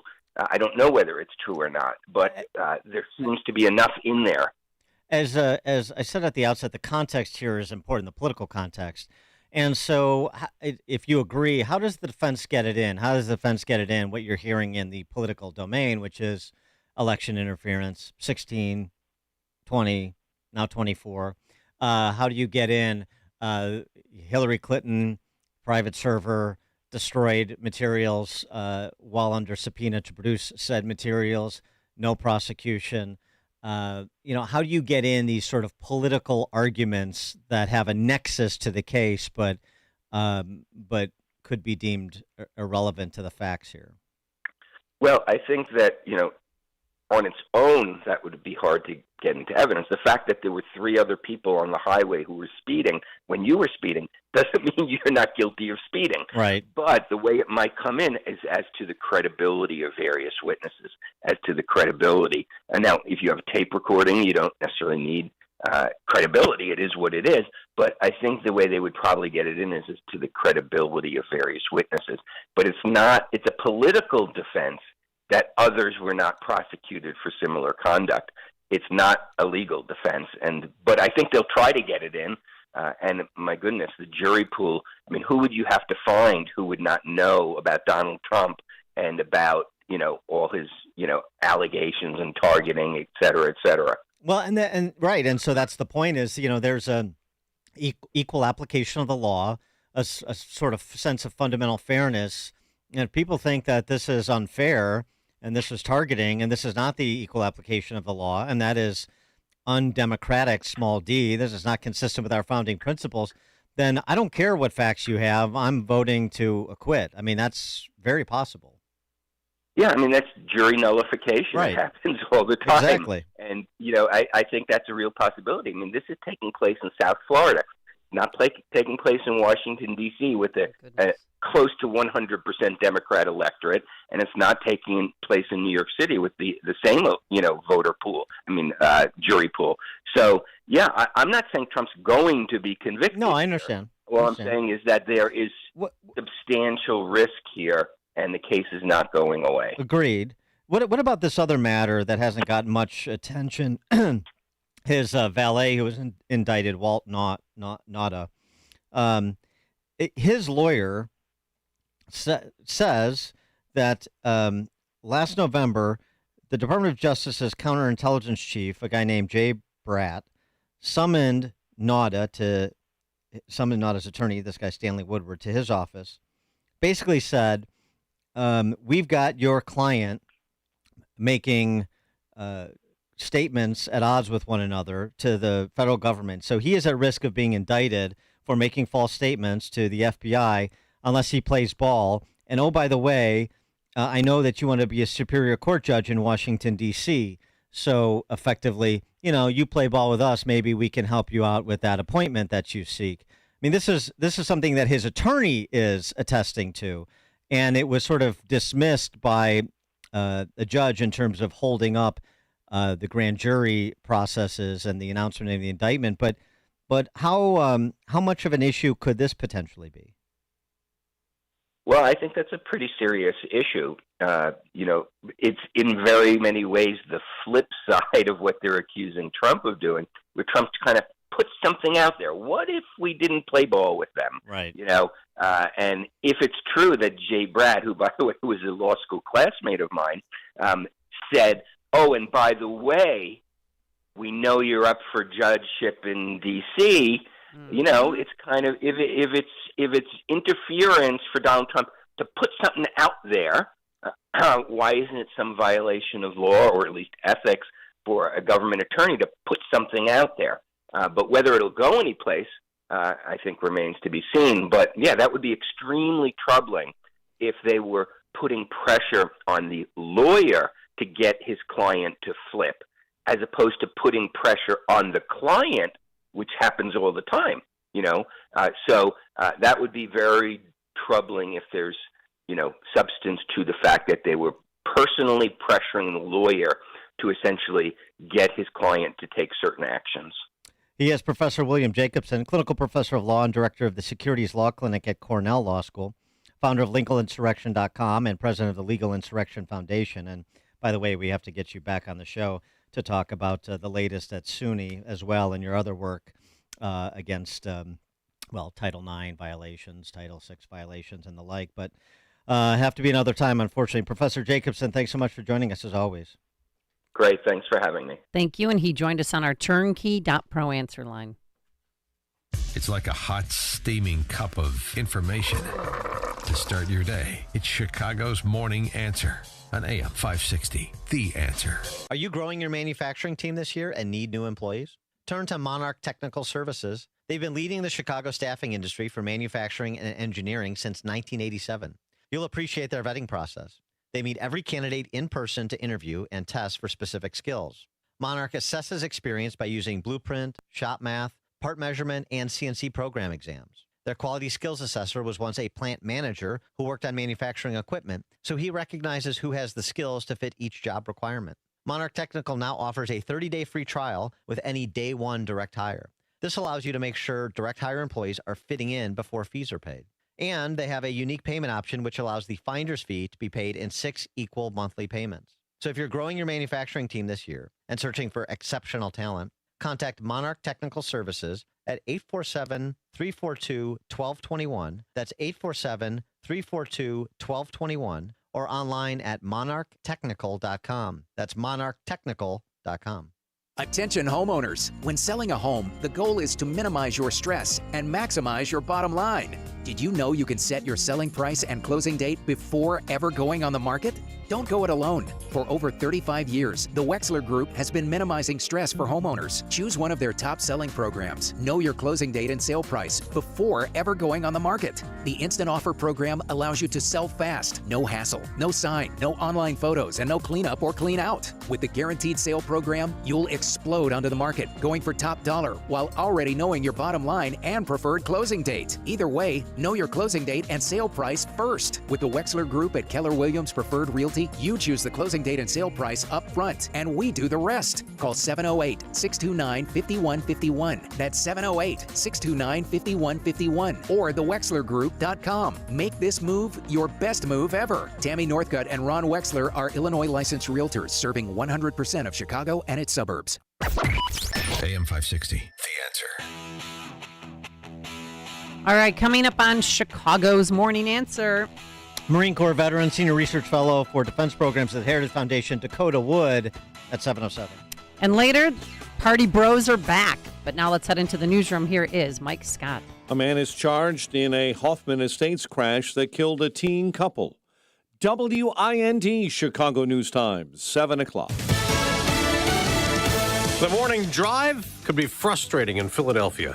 I'm Dave Anthony, Fox News, because there's a detour around I-95 affecting 160,000 vehicles that pass through there every day. As our managing director said, avoid the area at all costs. Philadelphia Fire Battalion Chief Derek Bomer. Fox's CB Cotton's out near the highway. A tanker truck caught fire under the overpass, and the fire's heat caused a portion of I-95's northbound lane to come crashing down. This also compromising the southbound lanes. Last night, demolition crews started chipping away at the wreckage. The governor saying at least one car is still stuck under the rubble. Well, the truck's driver has not been found, may have died in the fire and collapse. It could take months to rebuild that stretch of I-95. A new nuclear warning from Iran. Its supreme leader says the U.S. and our allies cannot stop them from making nuclear weapons. Ayatollah Ali Khamenei's comments come with a caveat. He claims Iranians don't actually want nuclear weapons because of their religious beliefs. But many in the West don't trust the government in Tehran. Israel's continuing to train its troops to strike Iranian nuclear facilities should they feel the need. As Fox's Jonathan Savage. Speaking of Israel, Prime Minister Benjamin Netanyahu is on trial for corruption. His main political rival testifying against him. Many Republicans here believe former President Trump, who was indicted last week, is a political target. Congresswoman Nancy Mace tells Fox. And whether you agree with Donald Trump politically or not, most of America sees this for what it is. It's weaponizing the executive branch to take out your political enemies. But Democratic Senate Leader Chuck Schumer says this indictment must now play out through the legal process without any outside political or ideological interference. The former president will travel to Miami, where he's due in court tomorrow to face 37 charges related to classified documents found at his Florida resort, including obstruction of justice. America's listening to Fox News. Sunshine and 48 degrees at 7:02 on AM 560. The Answer. Good morning. I'm Mike Scott. An Elgin man is facing charges all tied to a crash that killed a teen couple in Hoffman Estates. Denny Rubio was charged with aggravated DUI, reckless homicide, and then trying to disarm a peace officer. An investigation is underway after an 8-month-old girl was found dead inside of a home on the south side. Taya Morris was discovered unresponsive Saturday in the 9100 block of South Ada. 4 Chicago men are recovering. They were shot during a funeral procession over the weekend in Oak Park. The incident happened Saturday in the 900 block of Madison. Nearby residents were shocked to hear gunfire break out there. It's so terrifying to think that people were shooting this close to my home, this close to my family, this close to our schools. Police say the funeral procession was traveling from Chicago to a cemetery in Des Plaines when a white pickup truck pulled alongside one vehicle and began firing. 3 teens are wounded following a shooting at a CTA Red Line station, 95th Street, Chicago's south side. All 3 victims remain hospitalized. And another bear sighting being reported from the northern suburbs. Lake County Sheriff's report over the weekend that the bear was spotted in unincorporated Antioch. Cubs lost to the Giants 13-3, while the White Sox blew a late 4-run lead in a 6-5 loss to the Marlins. The news, a service of Tom Mirabali Insurance. No matter the time of year, you can purchase a PPO health insurance plan that eliminates the mandatory maternity coverage. Get started at healthplanchicago.com. 7:04. A check of traffic and weather on the way next on AM 560. Charlie Kirk always gives you the hard facts. They wanted to use the 14th Amendment to increase the debt ceiling. No negotiations. We're not going to talk about anything. The government is 40% bigger than it was pre-COVID. The Leviathan, the beast, the bureaucracy, the fourth branch of government is 40% bigger. Is your family income 40% higher? Is your family wealth 40% higher? The Charlie Kirk Show. Afternoons at 1, right before Sebastian Gorka at 3 on AM 560. The Answer. Hey, I'm Raquel. And I'm Babette. Here to invite you to listen to our show, Belly of the Beast, where we tackle all the hot topics and issues that you are talking about today. So join us each week for our hard-hitting, fun, informative, topical, out there radio show where we leave nothing on the table. Belly of the Beast, heard every Saturday evening at 7, right here on AM 560, The Answer. And follow us on Facebook at Belly of the Beast IL. Greetings, Sebastian Gorka here. For years, I've mentioned how much Relief Factor has helped the pain in my lower back. Gary from Ohio shared his experience too. He writes, I tried Relief Factor due to its botanical ingredients to reduce pain in my shoulder, knee, and lower back. After just a few weeks, the knee pain was completely gone, and the shoulder and back pain were reduced quite a bit. I can now exercise much more comfortably and practically pain-free. Thank you, Relief Factor. After trying Relief Factor, over 500,000 people have gone on to order more. So it looks like a lot of people are thanking Relief Factor. 3 weeks from now, you could be doing the things you enjoy doing. Your first step to becoming pain-free should be to order the 3-week quick start at the reduced price of $19.95.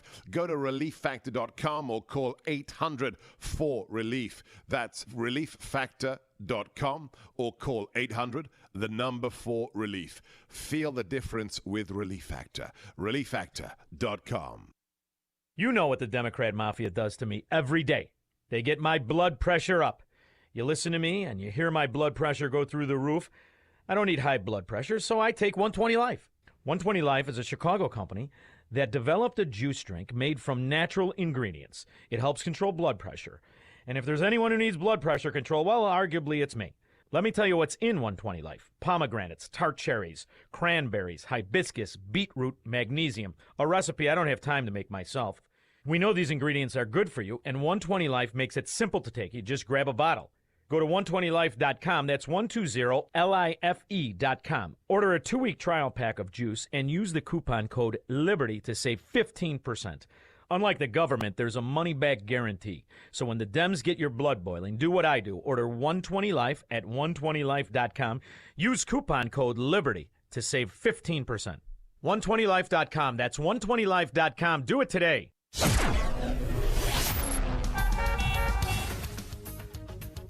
7:07, and let's get an update on the roads. Team Hochberg Traffic Center time. And we'll start on the Reagan right now. Big delays eastbound just after Roosevelt Road, jamming into the tri-state. They've moved a garbage truck with an engine failure out of your way westbound I-80 between US 30 and Briggs. Delays on DuSable Lakeshore Drive this morning, northbound between Roosevelt and Monroe. Bishop Ford jamming from Cottage Grove all the way into the Ryan Merge. The Ryan now at 20 minutes, 95th into the Burn Circle interchange. Chicago's Morning Answer continues next. AM 560 Weather Center forecast with our meteorologist, Steve Williams. Today, clouds and some sunshine. Our high today at 69. Cloudy with a few showers around tonight. Low 56. Clouds and sun. Breezy showers tomorrow. The high 68. And then partly sunny, warmer Wednesday. The high 76. I'm Steve Williams on AM 560. The Answer. 7:08. Time to visit signaturebank.bank and time to check those updated temperatures with sunshine. It's 48 at O'Hare, 49 Lakefront. Next news, 7:30. And Chicago's Morning Answer continues next on AM 560, The Answer.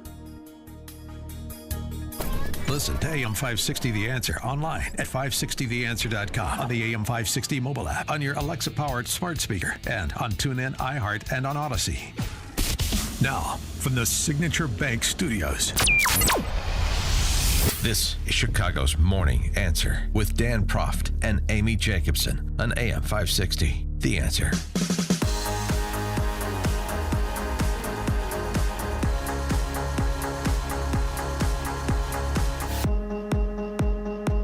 Top of the morning, Dan and Amy. While in North Carolina over the weekend, President Trump addressed more than just his indictment, although he spent a good deal of time on that,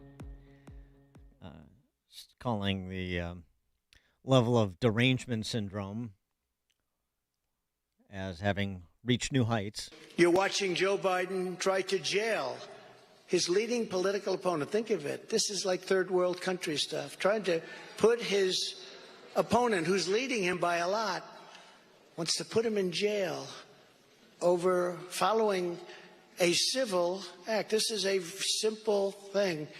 The Presidential Records Act, it's all under the Presidential Records Act, as it should be. It's all under the Clinton Sox case. You know what this Clinton Sox case is? That's where they sued Clinton, and he ended up winning, that he could keep the things that we're talking about. It's all under that, Mr. Congressman. We discussed that before. But this is more like Stalinist Russia or Communist China that we're dealing with. These people have reached a level of Trump derangement syndrome that nobody thought was possible. And after getting through with that portion of the program, he also did make mention of some geopolitical matters, that he is the only one who could stop World War III. He's the only one, as president, to sort of approve of, who got anything out of the Chinese communists. I stood up to China like no administration has ever done before, bringing hundreds of billions of dollars pouring into our treasury from China when no other president had gotten anything from China. They never got anything. They got a lot of bullshit. That's what they got. I know. No more bull jive. Re-elect President Trump. Dakota Wood joins us. He served America for 2 decades in the Marine Corps. He's Senior Research Fellow for Defense Programs at the Heritage Foundation. Dakota, thanks for being with us. Appreciate it. It's great to be with you every Monday. Thanks so much. Before we get to the headliner, of course, the indictment, the matter of CHICOM policy and the difference between the Trump administration and the current one, the difference between Trump's posture and any of the would-be aspirants on the Republican side to the White House? Well, clearly we're seeing China much more aggressive in the past 2 years with the Biden team in the White House. I mean, their joint military exercises with Russia, the aggressiveness with which they are penetrating the airspace and sea space around Taiwan, threatening overflights, around Japan. I mean, the level of activity has grown enormously in the last 2 years. So to what do we attribute that? I mean, it's got to be their view or perspective of the United States. There's nothing to worry about or fear. They're taking advantage of the opportunities provided by the Biden team, I think. So I think former President Trump is correct in that how China interacted with the U.S. was much different when he was in the White House. And if you remember back, the tariffs to impose some kind of a trade penalty on China with their currency manipulation, cyber espionage, theft of U.S. intellectual property, IP theft, those sorts of things. So it's a night and day difference between how China viewed the United States and its activities between the Trump and the Biden administrations. I think that is very true. And what did you make, or what should we understand about the reports in the last couple of weeks of war games put on by the United States, in which almost invariably in a conflict with China, the United States comes out on the losing end? Does that speak to military preparedness, or or should we not place that much stock in those war games that are done relatively routinely? No, I think it's important, and I was part of an office some years ago, so I do know that there are some components of the military that for a couple of decades have been looking at the contest between China and the United States, and it's never really been in the U.S. favor on these outcomes. These war games are getting more report in the last year. CSIS, which is a think tank in D.C., did a whole series of them last summer, and you're on a knife's edge in terms of U.S. winning on behalf of or in league with Taiwan, and it's time and distance and capacity. So let's say we've got 300 ships in the Navy, which we do. Only about 60 of those are deployed on any given day into the Western Pacific. Meanwhile, China has 350 ships and all the land-based stuff that you can bring to bear against naval forces. It's like 7,000 miles away from the U.S., so it takes time to cross that distance to reinforce any kind of capability. So in a numbers and proximity game, all the advantages are in China's favor. And if you wanted to change that, it takes years to build ships and expand your fleet. That takes money.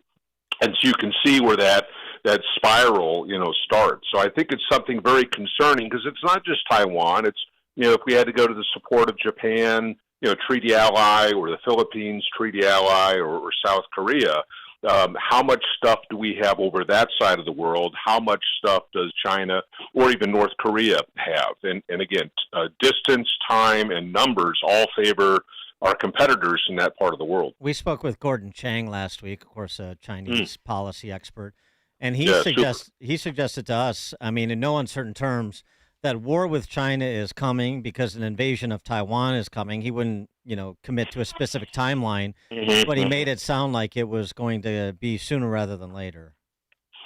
Well, you look at the curve in China demographically, how aged is their population getting, how few young people they have proportionally. Remember the one-child policy that was in place for so many years. So they just don't have enough young people to be workers, support the older population, man their military, and all those sorts of things. So if you think that in China, if things are going to get tougher as they get into the 2030s, and Japan is growing, they're investing in their military, the Philippines has rediscovered a good positive relationship with the United States, these sorts of trend lines. So you can see this kind of closing window of opportunity. China either moves to take Taiwan before they can't.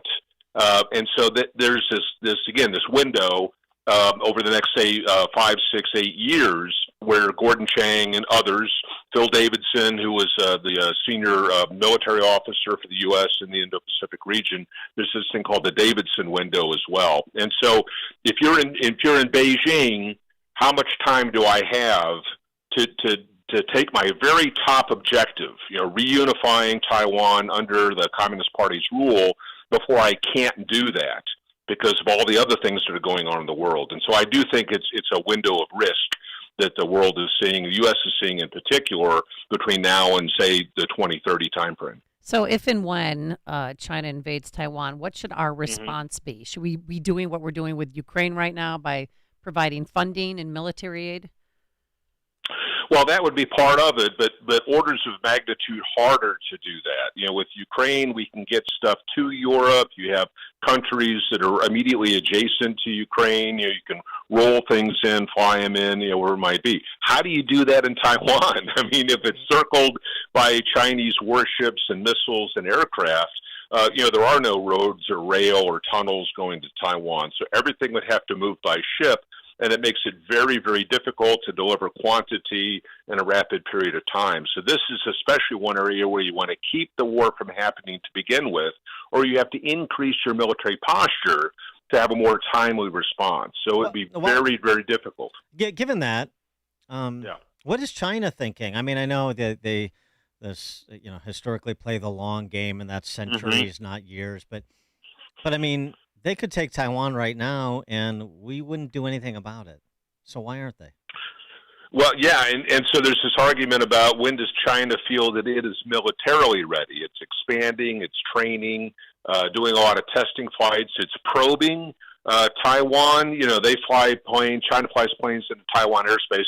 How does Taiwan respond? You know, what radars light up? You know, do they have tracking systems for anti-aircraft radars? Do they fly their own planes? So, you know, and so all this response is being tracked, and it's really in Beijing's court to decide when they feel they are ready enough relative to Taiwanese readiness, American attention and readiness. I think it's a good opportunity for them to move much, much sooner. But because of our support to Ukraine, munitions inventories are lower. There's a lot of attention and money that have been applied against Europe and not the Indo-Pacific. So, you know, it's a relative advantage that's also important. But this thing with Taiwan, from the Communist Party standpoint, it is their biggest priority. Second, maybe only to certainly the survival of the Communist Party, right? So they're controlled domestically within China. And then second is taking Taiwan. And I don't think that on our side of the pond, we really appreciate how important and objective this is for Xi Jinping and his apparatchiks. All right, moving to the Trump indictment. And look, I'm not saying the U.S. shouldn't have laws protecting state secrets. Okay. Sure. However, after Fawn Hall and Sandy Berger and David Petraeus and Edward Snowden and Hillary Clinton and Donald Trump and Joe Biden and Jack Teixeira, are we really hiding anything from America's enemies or just her taxpayers? I think taxpayers. I think that's a great point. Yeah, everybody else seems to know what's going on except you and me. I mean, you know, paying our taxes and all that. So, you know, justice should be applied equally to everyone. So is this particular case against Trump political? Absolutely. You know, I mean, it's because Trump is Trump, and you got the Biden folks in the White House and those sorts of things. But it doesn't mean that Trump may have done something illegal, you know, in retaining classified documents or whatever that might be. I mean, we don't know because it hasn't gone through in the showing of evidence, but it seems to indicate or to imply that there was something handled in a way that should have been handled. So because the Department of Justice did not pursue Hillary Clinton when they absolutely should have, you know, private servers and double dipping into funds and all the chicanery that is associated with both Clintons during their time in government, doesn't absolve anybody else from also, you know, doing something wrong or inappropriate or what have you. So I think the hypocrisy here, which colors all of this, is why pursue Trump when we haven't pursued, you know, Strzok and the FBI officials, the Steele dossier, you know, business, the Russian collusion hoax. I mean, all those other sorts of things I think are a legitimate complaint by Donald Trump. You know, why was the system always pursuing him and everybody else gets off scot-free? Right. So where average citizens like you and me really get angry is the inequity in these sorts of things. No, exactly right. And even the specifics, like just a specific example, since this is what's being much talked about right now, this a recorded conversation where he is alleged to be waving around a battle plan to invade Iran that was drafted by Chairman of the Joint Chiefs of Staff, Milley. So let's just say that's true. Let's just say he was. And by the way, there's no assertion that he he provided it to anybody or that he was sneaking documents to foreign enemies or anything like that. Yeah, He's waving around and he's being silly. Let's say that was that, or reckless, a little worse than silly. Reckless. Does Iran not know about the battle plan we have for them? We talk? I'm sure we're talking to Israel about the Middle East and about what we could conceive these. I mean, am I being naive to say that, or maybe cynical? Actually, the opposite. Am I being cynical to say that our nation's enemies more or less know what we would do if we decided to do it? Well, there are only so many things that can be done, right? So if you look at Iran, what are the land approaches? What is sea? What is the airspace? So it's not like this secret kingdom, clouded in mystery in the land of Mordor or what have you, So, but how you specifically go about the sequencing, the totality, do you go cyber and the missiles and the tanks or whatever that might be? So, yes, I think it's a mixture of yes and no. On the one hand, everybody knows that the U.S. tries to plan for all these potential, scenarios. Any plan that is on the books is a starting point. It gives you something to use to initiate things, but then those are always modified, based on actual availability, what your enemy is actually doing. So there are always these points of departure. So what is the goodness of the plan in terms of revealing some kind of secrets? There's some issues there, but it's going to change anyway. But then you have the actual legality of if the legal guidelines, the directives are something is marked secret or top secret or whatever, you aren't supposed to be blabbing about it, right? So you've got two issues here, is adherence to guidelines, directives, and then the reality of how much harm would actually be done if you aren't revealing like a source. A spy in a particular place. You wouldn't want to lose that person. Or a method. Did you use a satellite to collect something in a certain way that if the enemy knew that, they would cut off that access, of getting that information. So sources and methods, one thing. Here the guidelines is something else. The actual reality of somebody knowing something about a battle plan, perhaps not quite as important because of how things change over time. He is Dakota Wood, served America for 2 decades in the Marine Corps, senior research fellow for defense programs at the Heritage Foundation. Dakota, thanks as always. Great. Super. Thank you. And he joined us on our turnkey.pro answer line. This is Chicago's Morning Answer. Your show keeps me alive during the week. There's nobody I'd rather listen to between 5 and 9 in the morning than you guys. On AM 560, The Answer. Hi, this is Steve. I'm in Italy, away from my business. But I'm not worried about the office or my absence from it. I'm confident because I've got Turnkey on my side. They've helped me solve several problems for my business, so I can finally relax for a bit while I let the business work. Not only did Turnkey help with my IT problems, their expert team gave me a custom consultation that found additional profit centers in my company. They've helped me focus on a new direction for my business. It's not easy to relax when you own a business, but with our partnership with Turnkey, I feel confident, resolved, and ready to deliver. Now, I'm going to relax, have a Peroni, and depend on the direction Turnkey has helped me embrace. They can help your business too. Visit turnkey.pro to start a conversation today. That's turnkey.pro. The pros at Turnkey share your values. They know IT and they know small business. They're Chicagoland's small business champions. Visit turnkey.pro to book your appointment today. That's turnkey.pro.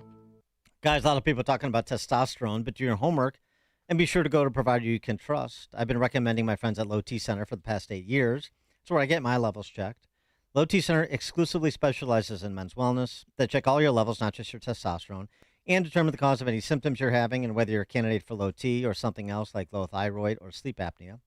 Typically, their annual health assessment is completely covered by health insurance, and they check everything, including PSA, your prostate levels, as well as thyroid, liver and kidney function, cholesterol, glucose levels, and more. Low T Center has affordable and convenient options for treatment, including monitored self-inject treatment that ships directly to you each month, so there's no need to come to the center each week. Make your health a priority and schedule your annual health assessment at Low T Center today. It's covered by most health insurance or less than $100 cash pay. Visit lowtcenter.com to book your appointment online. That's lowtcenter.com.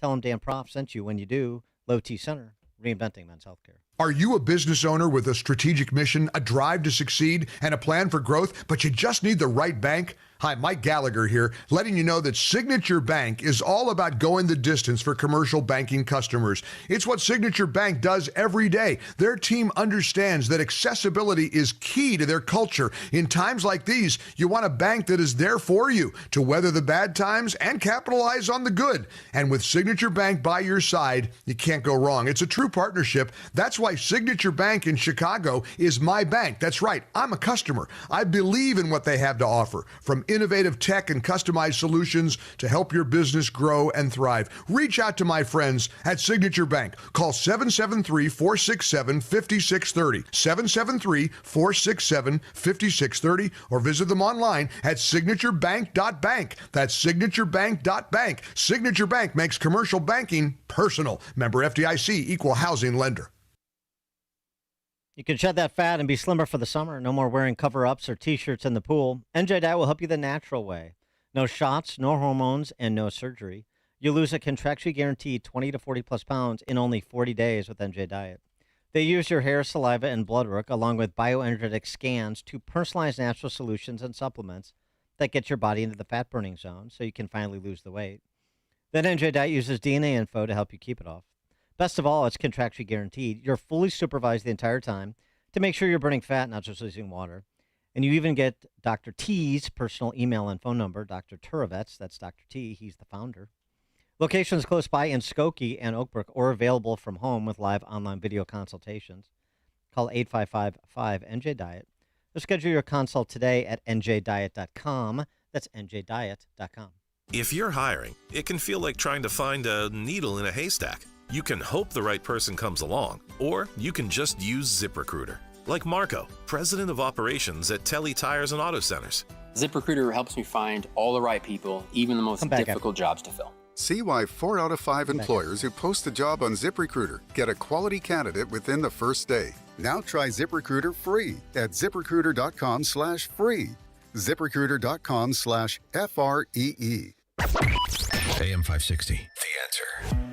Dan and Amy. So I don't know who this dude is. He's like, he looks like a fat Ed Sheeran.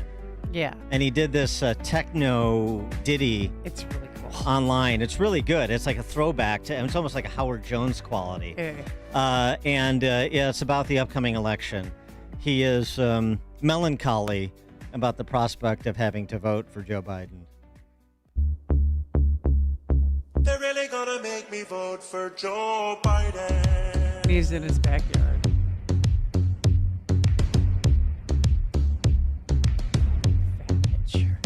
Joe Biden.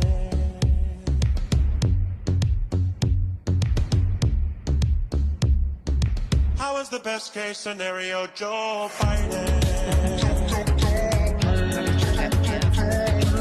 Very good. Yeah. They're really gonna make me vote for Joe Biden. This is an earworm. This can be in your head all day. Oh, I know. You're going to tweet it out, right? How is the best case scenario, Joe?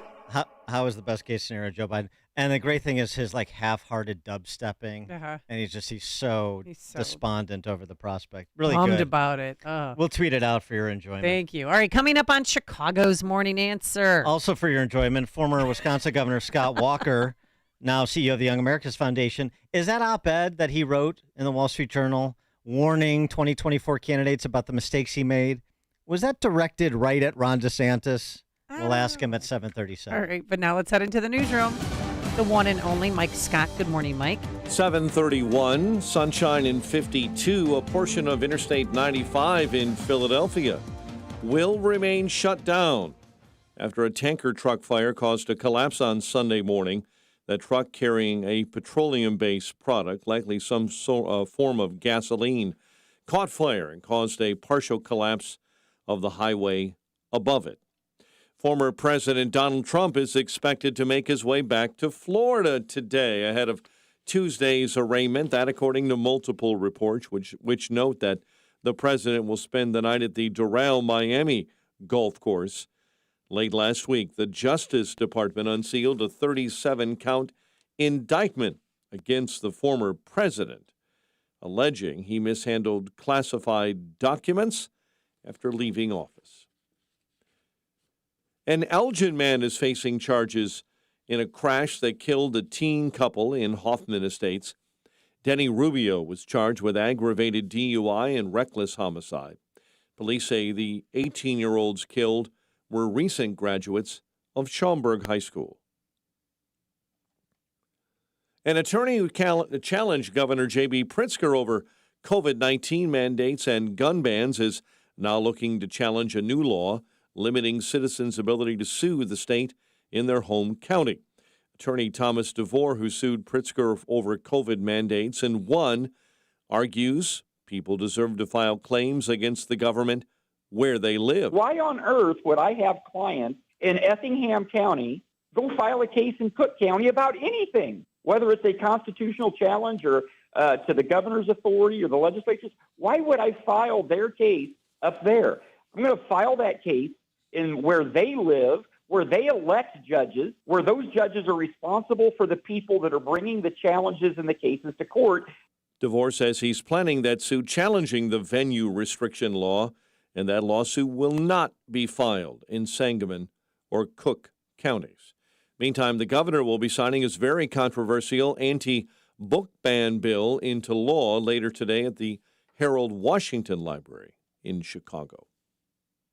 Cubs lost to the Giants 13-3. They return home to host Pittsburgh tomorrow night. White Sox lost 6-5 to the Marlins.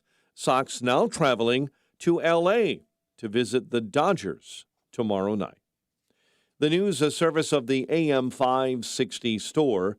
T-shirts, hoodies, and more from your favorite AM 560 brands, including Proft University. A check of traffic and weather is on the way next on AM 560. Brandon Tatum explains what will win in 2024. If you were just running for the Republican ticket, then just keep being far-right extreme Republican, and you're going to win. But if you think you're going to get people in the middle, you're going to win an election. You have to be more than the Republicans love you, but the Democrats hate you more. You cannot win with that theology. The Officer Tatum Show. Weeknights at 7, right before Jay Sekulow at 9 on AM 560.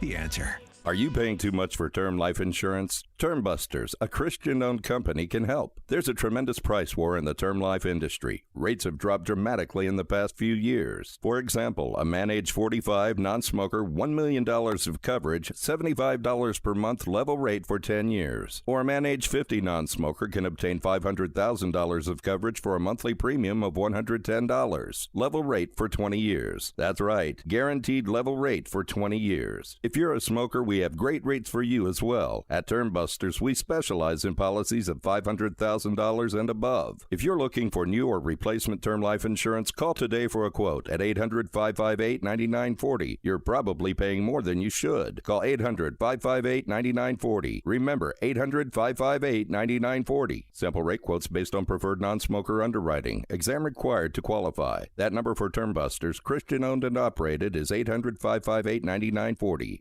It's a big deal because your finances are a really big deal. Wintrust Community Banks would like to announce our newest and greatest 11-month CD rate with a whopping 5.35% APY. Act now and you can lock in 5.35%. Just go to wintrust.com/locknewrates and start earning more. Annual percentage yield accurate as of May 5th, 2023 and assumes funds remain on deposit until maturity. Minimum daily balance of 1 cent required to obtain APY. $1,000 minimum to open. New money only. Offer may change at any time and without notice. Member FDIC. You're smart, you're busy, and don't have time to waste on the mainstream media cycle. Salem News Channel breaks that cycle. Topics that matter from hosts worth watching. Dinesh D'Souza, Andrew Wilkow, Brandon Tatum, and more. Open debate and free speech you won't find anywhere else. Salem News Channel, not like the other guys. Watch anytime on any screen, free 24/7. Find everything you need to know at snc.tv. That's snc.tv. Now there's a simple, easy, and effective way to clean your nose and protect your health. It's called Navage. Navage, available at Navage.com. 7:36. Let's check the roads. Team Hochberg Traffic Center time. Inbound on the Edens, 27 minutes, Lake Cook Road to the junction. Kennedy inbound, a heavy 71 from O'Haran to the Burns Circle interchange.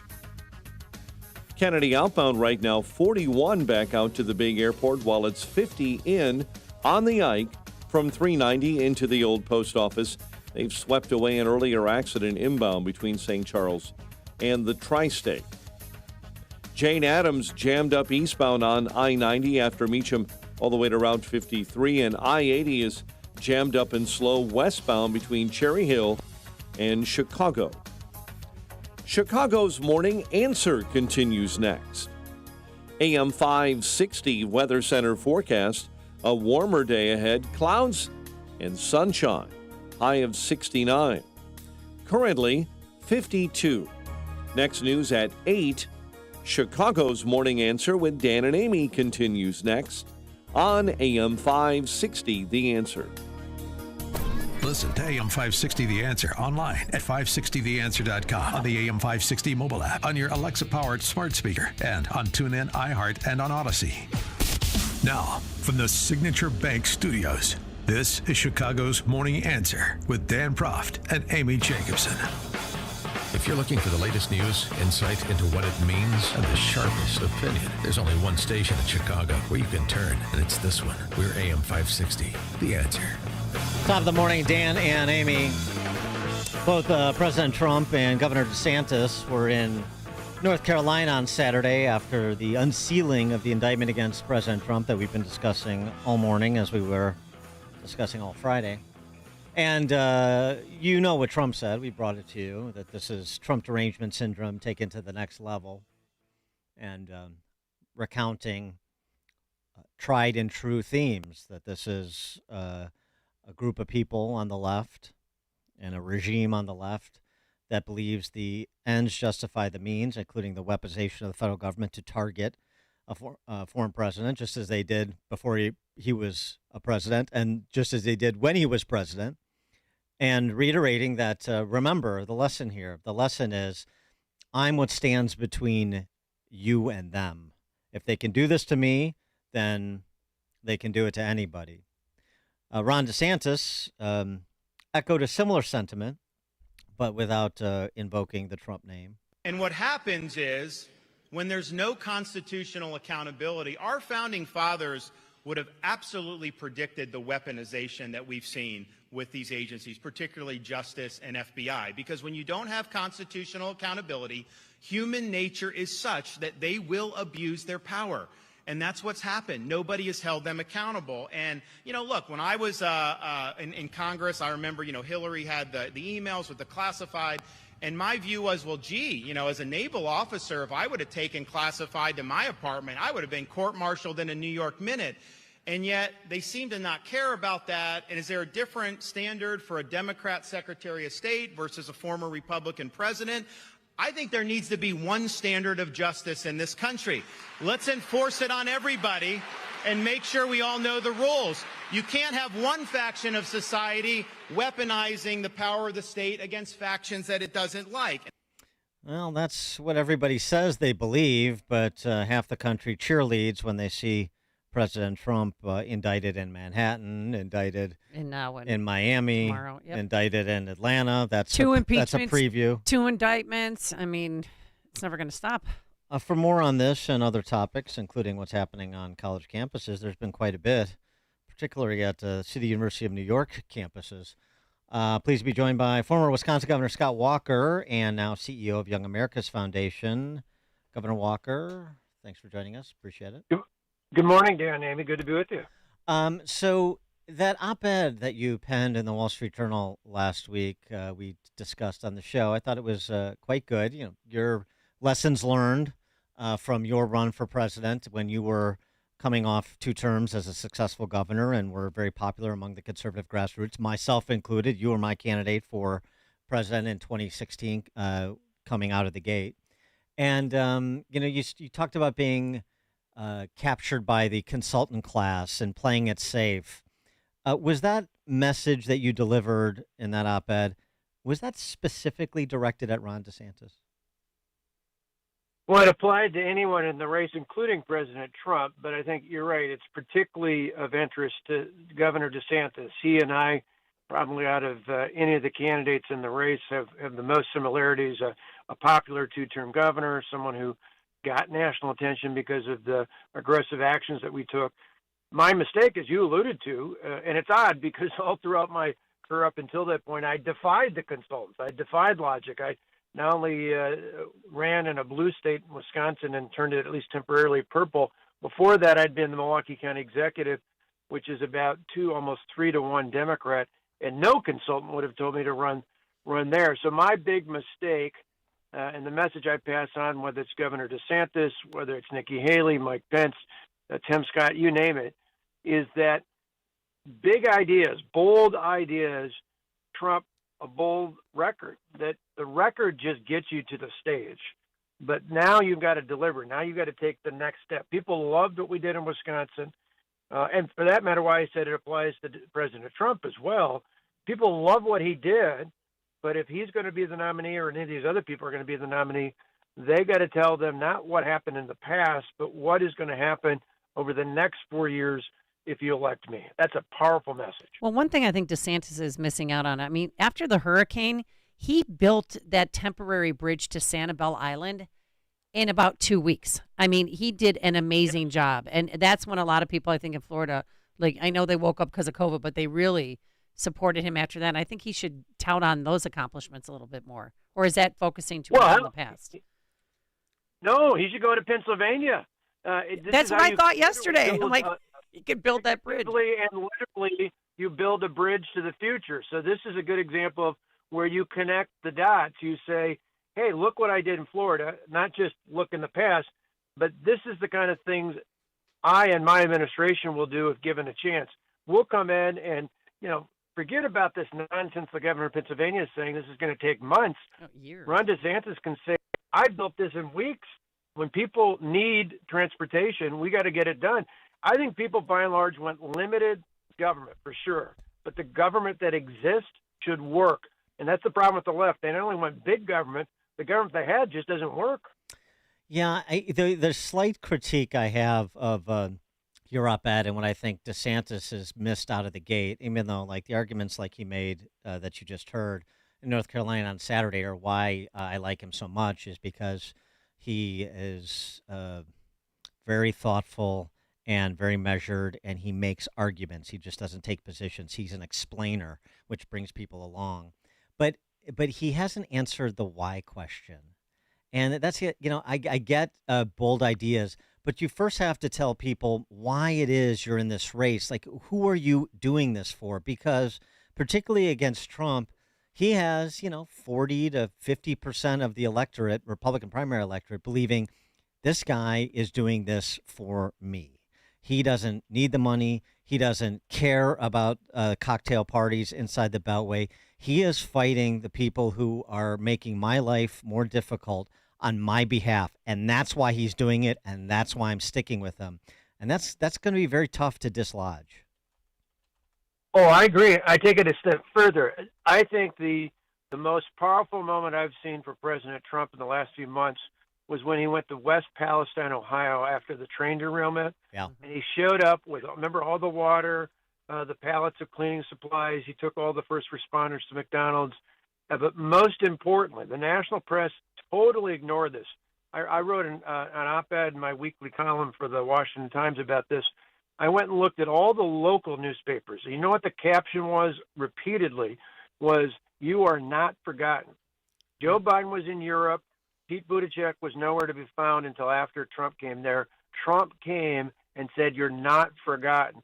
That is a powerful message, not only in Ohio next to a train derailment. That's a powerful message around the country. Now, Ron DeSantis, again, he's got to figure out what his message is. But I'll give you an example. When I ran throughout not only my initial election, but particularly in the recall, I kept telling people there are two reasons why I was focused on making the tough decisions. One was named Matt, the other was Alex. Those are my two sons. I wanted them and every other child in that generation to grow up in a state at least as great as the one I grew up in. And to me, I think if I'm DeSantis, look at those kids. He's got wonderful kids. Make the case that America is not the America he grew up in, and we got to get it. We got to go forward with an America that restores those kind of fundamental values, not just on the economy, but on culture and everything else combined. That is a powerful message as well.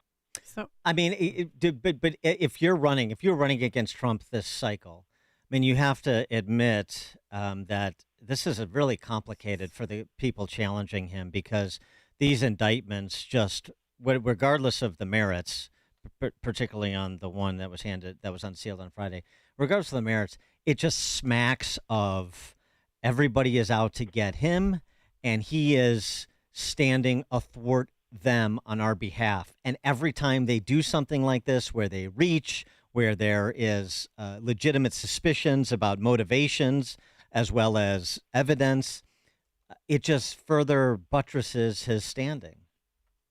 So what do you do? Yeah, the media, what do you do?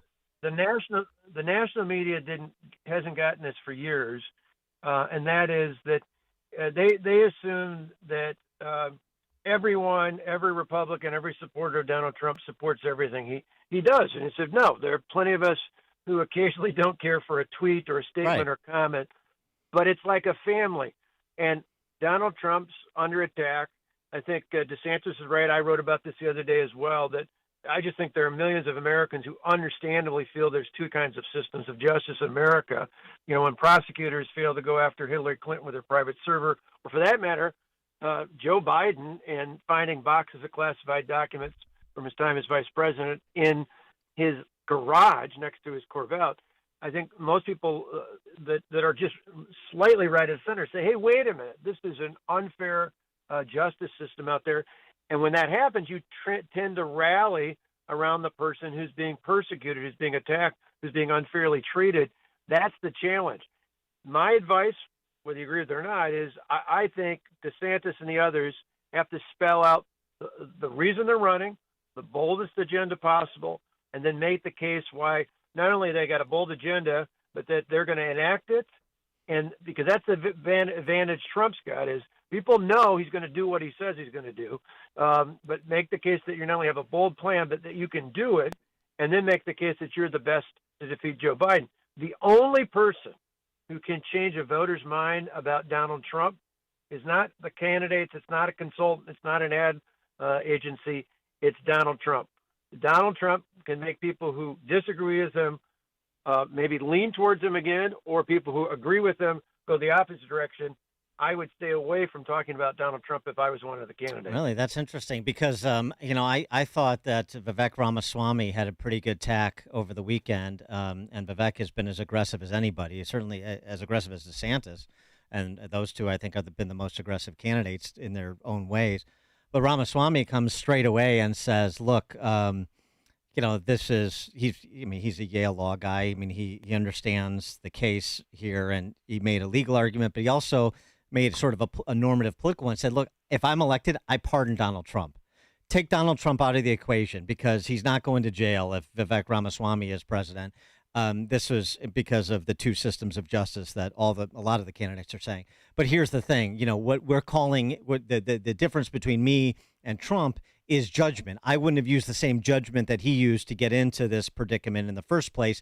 And that's what really the difference is. It's judgment calls so that we don't get sidetracked on things that are marginal. We don't get into food fights that are not productive. We focus on the big things that we have to do for those forgotten men and women that are so attached to Donald Trump. I thought that was a pretty good play from Vivek.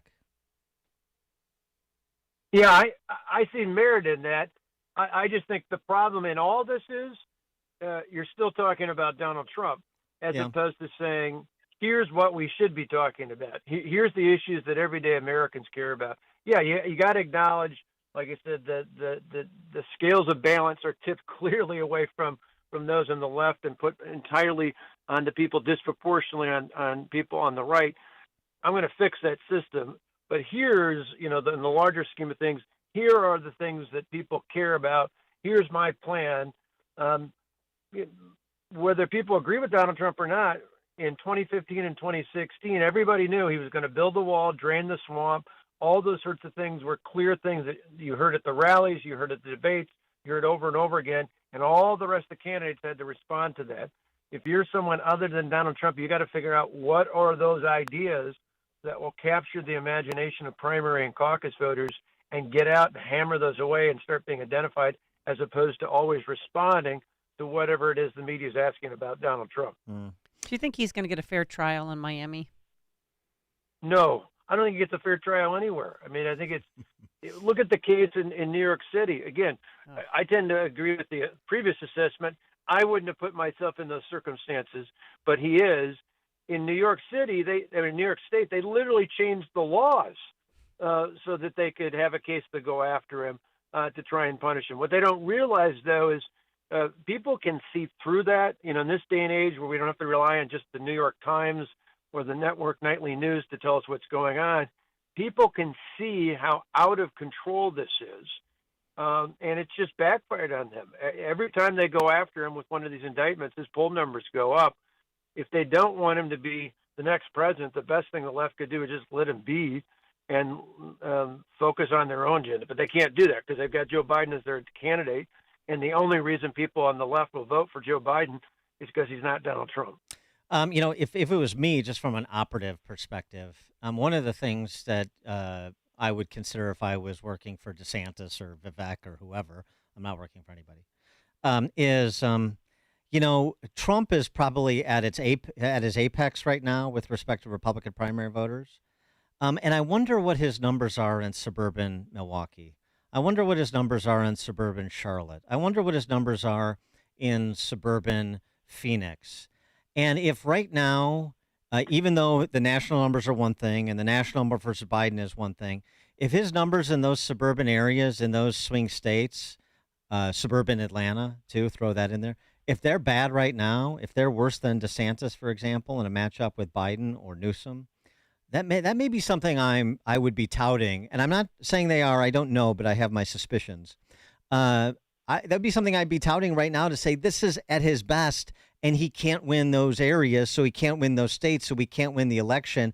And this is the way I start talking about electoral viability, even though the matchups nationally, if you just look at it at a macro level, DeSantis and Trump are about the same in a matchup versus Biden. Maybe that's a way to start peeling people off or at least questioning. Well, right. It's the three things. You got to tell that case why you're running, why you got a bold plan and how you're going to do it, and then how you're going to win, how you're the candidate that can beat Joe Biden. And what you're saying is a big part of that. Now, the interesting element of that is go back to that example I gave at the train derailment. That Donald Trump, the guy we saw months ago, telling them they're not forgotten, that candidate, that response, that image actually does well in the suburbs of Milwaukee, in the suburbs of Columbus, the suburbs of Philadelphia. I believe, again, I wrote about this as well at the time, that the Manhattan District Attorney went after Donald Trump, and he decided, because remember, he said he was going to when he ran. He didn't do it for a while. I believe that he and his team saw how Donald Trump was starting to be perceived because of that and went after them. And I think part of it was, sadly, it's a horrible thing to say in light of how politicized this office is, but I believe they decided they wanted to distract and take attention away from that kind of a Donald Trump, because that's the Donald Trump who won in 2016 and could win again. He is Scott Walker, former Wisconsin governor, president and CEO of the Young America's Foundation, Scott, helping conservatives on college campuses, and they need all the air support they can get. Scott Walker, thanks as always. Appreciate it. Thank you. Thank you. And he joined us on our turnkey.pro answer line. You're listening to Chicago's Morning Answer with Dan Proft and Amy Jacobson on AM 560. The Answer. When you're serious about your concealed carry training and education and are ready to learn from an active police officer with a teaching degree, check out Illinois Concealed Carry Training in Midlothian. You'll learn safe, responsible firearm use, home defense planning, conflict avoidance, situational awareness, and how to remain physically, morally, and financially safe in the event you must use your firearm in self-defense or the defense of another. Weekday and weekend classes available. I'm Sergeant Gary Carr, police firearms trainer and the owner of Illinois Concealed Carry Training. We'll arm you with what really counts: knowledge and training. All concealed carry curriculums are not created equal. This may be the single most important decision you'll ever make for yourself and your loved ones. Choose between 3 and 16-hour classes that are available both weekdays and weekends. We are your one-stop for concealed carry classes, fingerprints, and legal defense plans. Register for a class today and get 10% off class fees with promo code AM560. Visit IllinoisConcealedCarry.com. That's IllinoisConcealedCarry.com. What's that? Are you brokenhearted that Naomi Watts got remarried? No, I don't want Liv Schreiber sloppy seconds. Who'd she marry? Bill who? Liv Schreiber. No, the second. Billy Crudup. Billy Crudup. What's your favorite Billy Crudup movie? Almost Famous. Oh, yeah. That was such a good movie. Guys, a lot of people talking about testosterone, including Billy Crudup. You know, it's his wedding night. Do your homework and be sure to go to a provider you can trust. I've been recommending my friends at Low T Center for 8 years. It's where I get my levels checked. Low T Center exclusively specializes in men's wellness. They check all your levels, not just your testosterone, and determine the cause of any symptoms you're having and whether you're a candidate for low T or something else like low thyroid or sleep apnea. Typically, their annual health assessment is completely covered by health insurance, and they check everything, including PSA, your prostate levels, as well as thyroid, liver and kidney function, cholesterol, glucose levels, and more. Low T Center has affordable and convenient options for treatment, including monitored self-inject treatment that ships directly to you each month, so there's no need to come to the center each week. Make your health a priority and schedule your annual health assessment at Low T Center today. It's covered by most health insurance or less than $100 cash pay. Visit lowtcenter.com to book your appointment online. That's lowtcenter.com. Tell them Dan Prof sent you when you do. Low T Center, reinventing men's healthcare. If you have an IRA or 401k, please listen closely. My name is Jason Hansen. I'm a former CIA officer and New York Times bestselling author. Throughout my career, let's just say I've been in some hairy situations. And I believe right now the biggest threat facing Americans is they need to protect their wealth, which is exactly what I'm doing for my wife and 6 kids. And I believe the ultimate safe haven is physical gold and silver. You can protect your hard-earned retirement assets with a tax-free loophole that allows you to convert your retirement into physical gold and silver. The folks I use are Advantage Gold, and believe me, I've investigated the heck out of all types of people. Advantage Gold is the nation's highest-rated gold company. They have the best process, pricing, and service. If you want to get your free gold and silver investment kit, please contact Advantage Gold right now, and you'll see how easy it is to protect yourself with precious metals. Call 800-900-8000. That's 800-900-8000. 800-900-8000. Advantage Gold is not an investment advisor or a tax advisor. Consult with your financial advisor before investing. Call 800-900-8000. AM 560, The Answer. You know, it was actually a pretty surprisingly good Billy Crudup movie, now that you had me thinking about it. Did you ever see the movie Rudderless, where he sings? I haven't even seen Planes, Trains, and Automobiles. Oh my gosh, the movies you haven't seen. So embarrassing. You shouldn't say that out loud. Oh, you can't continue working with me? Is this it? This is the final straw? I'm just saying. After everything, that's it? If you want to be culturally competent. All right, I'll watch Planes, Trains, and Automobiles. And the rest of John Candy's oeuvre while you're at it. Steve Martin can wait. Okay. All right, coming up on Chicago's Morning Answer. We'll talk crime and punishment with Darvio Moro, CEO of the FCB Radio Network, host of the Outlaws Radio Show. That's at 8:08. Today, a little warmer. Sunshine, a high of 69. It's now 8 a.m. WIND Chicago. Former President Trump is going on a road trip.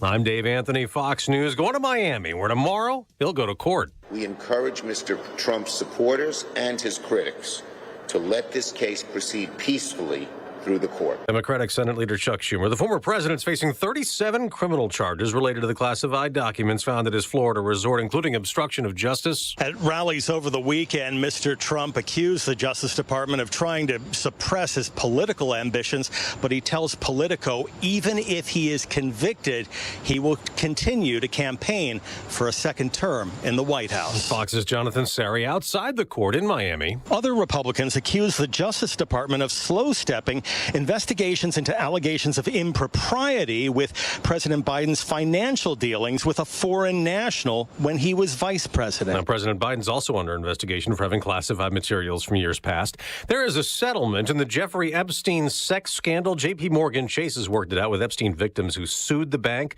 for continuing to work with Epstein, claiming Chase knew he was accused of being a sexual predator. Epstein was arrested in 2019, charged with soliciting and molesting underage girls, but he died in jail in what was ruled a suicide. Ukraine claims its troops have taken back a fourth village that had been under Russian control in a counteroffensive in the east. That's, of course, where there's been so much fighting in the last several months, as well as making inroads in the south as they try to cut into Russian-held territory. This, as Moscow says, it's fended off a dozen attacks by Ukraine in various areas along the front line. Fox's Greg Palcott. It's a tougher morning commute in Philadelphia after a tanker truck crash and fire brought down a section of I-95. It's a cleanup and recovery process for the I-95 collapse is going to cause major traffic headaches for the foreseeable future, with I-95 now closed in both directions here in Northeast Philadelphia. Fox's CB Cotton. America's listening to Fox News. 52 degrees. We have sunshine at 8:02 on AM 560. The Answer. Good morning. I'm Mike Scott, an Elgin man facing charges in a crash that killed a teen couple in Hoffman Estates. Denny Rubio was charged with aggravated DUI, reckless homicide, and then trying to disarm a police officer at that wreck Saturday at Higgins and Barrington Roads. 4 Chicago men are recovering. They were shot during a funeral procession over the weekend in Oak Park. Residents were disturbed. It's so terrifying to think that people were shooting this close to my home, this close to my family, this close to our schools. Police say the funeral procession was traveling from Chicago to a cemetery in Des Plaines when a pickup truck pulled alongside one of the vehicles and began firing. 3 teens are wounded following a shooting at a CTA Red Line station, the 95th Street station on Chicago's South Side. All 3 victims remain hospitalized. Area 2 detectives are investigating. Plans to move migrants from a shuttered YMCA on Chicago's North Side to Daly College on the Southwest Side is now officially on hold. Mayor Johnson's administration had planned for the move to take place last week. Now they want to provide more time for planning by the so-called receiving community, as well as trying to find alternatives to Daly College. Chicago sports. Cubs lost to the Giants 13-3. White Sox blew a 4-run lead late in a 6-5 loss to the Marlins. 8:03, time for the AM 560 Business Beat. It is a service of Signature Bank. Visit signaturebank.bank for all your commercial banking needs. Now, the latest from the Fox Business Network. I'm Elizabeth McDonald, and this is the Fox Business Report. J.P. Morgan Chase says it's reached a tentative settlement with sex abuse victims of the late Jeffrey Epstein. The proposed deal would settle a suit filed last year by an unidentified woman on behalf of victims of the sex offender and financier over a roughly 15-year period. The announcement comes more than a week after J.P. Morgan CEO Jamie Dimon gave a deposition in the Epstein cases, the bank, which has denied wrongdoing, saying in a statement the parties believe this settlement is in the best interests of all parties. UBS has officially wrapped up its takeover of former rival Credit Suisse in the world's biggest banking deal since the 2008 financial crisis. The Swiss government-orchestrated rescue was carried out to try and stave off a banking crisis.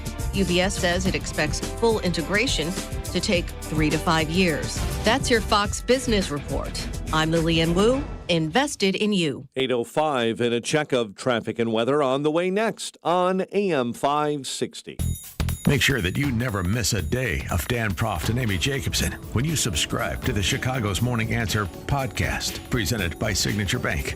Listen to the entire show each day on demand with limited commercial breaks. You can subscribe today for free at 560theanswer.com and click on podcasts or search for Chicago's Morning Answer on Apple Podcasts, Spotify, Google Podcasts, or wherever you listen to podcasts. Gatto Industrial Platers, Inc. is the specialist in zinc and zinc nickel plating. Gatto is big, they're good, and they're easy to work with. Their high production rack plating line has up to a 27-foot capacity to handle any zinc plating requirement. Gatto's 210,000 square foot facility can process 300 tons per day and offers complete custom packaging with available pickup and delivery in the Chicago metro area by Gatto's own fleet of trucks.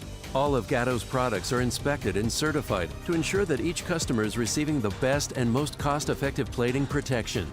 Gatto is home to King Kong, the largest zinc plating line in North America that can zinc plate parts up to 27 feet long and weighing up to 8,000 pounds. For a quote and fast 24 to 48-hour service, call George Gatto Jr. or George Gatto Sr. at 1-800-290-1223. That's 1-800-290-1223.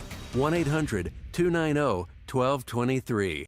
Greetings, Sebastian Gorka here. For years, I've mentioned how much Relief Factor has helped the pain in my lower back. Gary from Ohio shared his experience too. He writes, I tried Relief Factor due to its botanical ingredients to reduce pain in my shoulder, knee, and lower back. After just a few weeks, the knee pain was completely gone, and the shoulder and back pain were reduced quite a bit. I can now exercise much more comfortably and practically pain-free. Thank you, Relief Factor. After trying Relief Factor, over 500,000 people have gone on to order more, so it looks like a lot of people are thanking Relief Factor. 3 weeks from now, you could be doing the things you enjoy doing. Your first step to becoming pain-free should be to order the 3-week quick start at the reduced price of $19.95.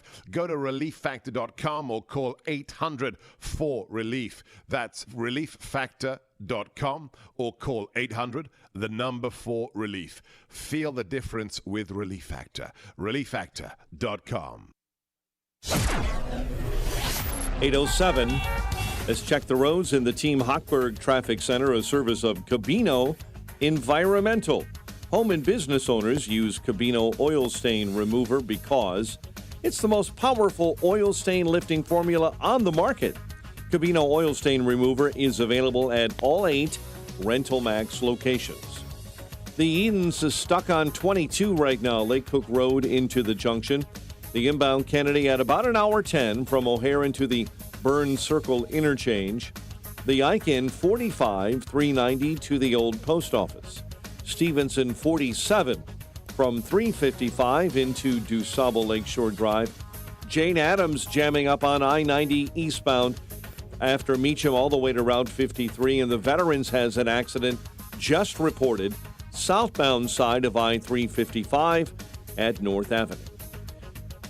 Chicago's Morning Answer with Dan and Amy continues next. AM 560 Weather Center forecast with Steve Williams. Sunshine and a few clouds. Our high today is 69. It'll be overcast. A few showers tonight, low 56. Partly sunny, rain and breezy tomorrow, the high 68. And then partly sunny Wednesday, the high of 76. I'm Steve Williams on AM 560, The Answer. Worried about basement flooding? It is time to call Permaseal, 800-421-SEAL. 54 at O'Hare. Your next news update is at 8:30. Chicago's Morning Answer with Dan and Amy continues next on AM 560, The Answer. Listen to AM 560 The Answer online at 560theanswer.com, on the AM 560 mobile app, on your Alexa-powered smart speaker, and on TuneIn, iHeart, and on Odyssey. Now, from the Signature Bank Studios, this is Chicago's Morning Answer with Dan Proft and Amy Jacobson on AM 560. The Answer.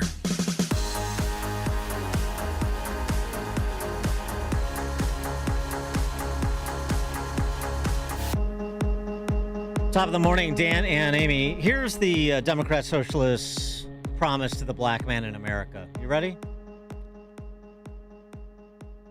We'll help you become a habitual offender. We'll help you if you choose to become a career criminal. But we will not help you get access to a quality education.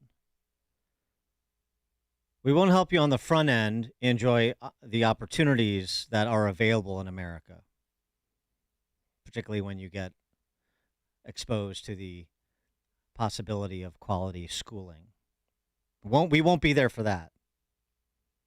But in your neighborhoods where there is a disproportionate number of broken homes, meaning fatherless homes, and a disproportionate level of violence, still a minority, but a disproportionate level, we'll be there to paper over that self-destruction. But we will never be there to provide opportunities for you or your children. Don't believe that? Okay. New York lawmakers passed the Clean Slate Act, which will seal most criminal records. Once Governor Hochul signs it, your conviction record is wiped clean 3 years after sentencing for misdemeanors and 8 years for felonies. No matter how many. And those are the sort of laws,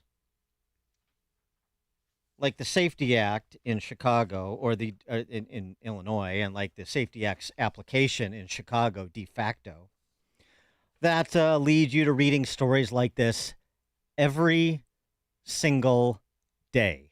Every day. 11-time felon robbed 2 people at gunpoint, then crashed his getaway car. An 11-time convicted felon stands accused of robbing 2 people at gunpoint near the Division Blue Line station this week. His plan went awry when he crashed his getaway car as police were responding to the call. No, now he's being held without bail. 11 felonies in. A 15-time convicted felon on bail for a pending Class X armed habitual criminal charge found lying next to a gun in a church parking lot near the Kennedy. That would be St. Stanislaus. 47 years old, this career criminal, 15-time convicted felon, now charged with another count of a Class X armed habitual criminal. When they arrived, they found him unconscious in the church parking lot with a gun lying next to him. The cops secured the loaded 9mm and took him into custody. During the bail hearing, the assistant public defender said he lives with his 3 children and works in construction. Oh, yeah. Does he really? Uh-huh. Good luck to those 3 kids. So that's the one end, what I just said. Now let me prove up the other end. Did you see this new study on charter schools done by Stanford University that just came out? Stanford University Center for Research on Educational Outcomes compared the performance of charter schools in New York, in particular, versus those of the traditional public schools. They analyzed test results of 4 million students from 2015 to 2019 from 29 states and New York City and D.C. Give you the overall and then get to New York, because what's happening in New York, the same place that just passed the Clean Slate Act. Overall, charter school students' performance reflected the equivalent of 16 days more of learning on average a year in reading than their local traditional public school, and 6 days more learning in math. Compared to their traditional public school, meaning the neighborhood school peers, urban charter schools had 29 additional days of growth per year in reading, 28 days additional growth in math. The performance of charter schools in New York City versus traditional public schools, off the charts. Big Apple charter school kids gained an additional 80 days in math and 73 in upstate as compared to their local school peers. In the best charter school systems in New York City, like the Success Academy, Eva Moskowitz's outfit, 206 additional days of learning in math, 107 in reading. It's almost a full school year. 107 in reading compared to their surrounding traditional public school peers. 206 additional days of learning in math, 107 in reading, Success Academy charter schools. Oh, and a related story, Democrats say lawmakers have refused to lift the cap on the number of charter schools allowed in New York. I rest my case. Any questions? Should we talk about the tax credit scholarship program in Illinois that the Democrats who send their kids to private schools just rescinded? Is that what you think when you think of the benevolence of the Democrat socialists? Let's help career criminals and not kids get access to the kind of schools like Success charter schools in New York City. Is that what you think? That's the big play? That's why you're affiliated with the Democrat Socialists? What a deal. And what's the attitude? What's the attitude of the adults? You know, the electorate that allows for this? It's the world we live in today. I mean, they tried to say Chicago, but I just got back from Vegas and L.A., and it's the world we live in. And that woman witnessed the shooting of 3 people yesterday outside the Red Line stop on 95th and the Dan Ryan. It's just and the world it's just where we live in. It's the world we live in. No, it isn't actually. Wasn't rattled. A 16-year-old was shot. It's not the world that everybody lives in. First of all, Chicago is much worse than L.A. or Vegas on a per capita basis. So, I mean, that's absurd. Secondly, that is not the world that everybody in Chicago lives in. That's the world you have come to accept because the Democrat Socialists told you to accept it, and don't worry, we'll be good to the criminals. For more on this, pleased to be joined by Darvio Moro again. He is the CEO of the FCB Radio Network and co-host of the Outlaws Radio Show. Darvio, thanks for joining us again. Appreciate it. Thanks for having me. I appreciate it. So what do you think about my formulation?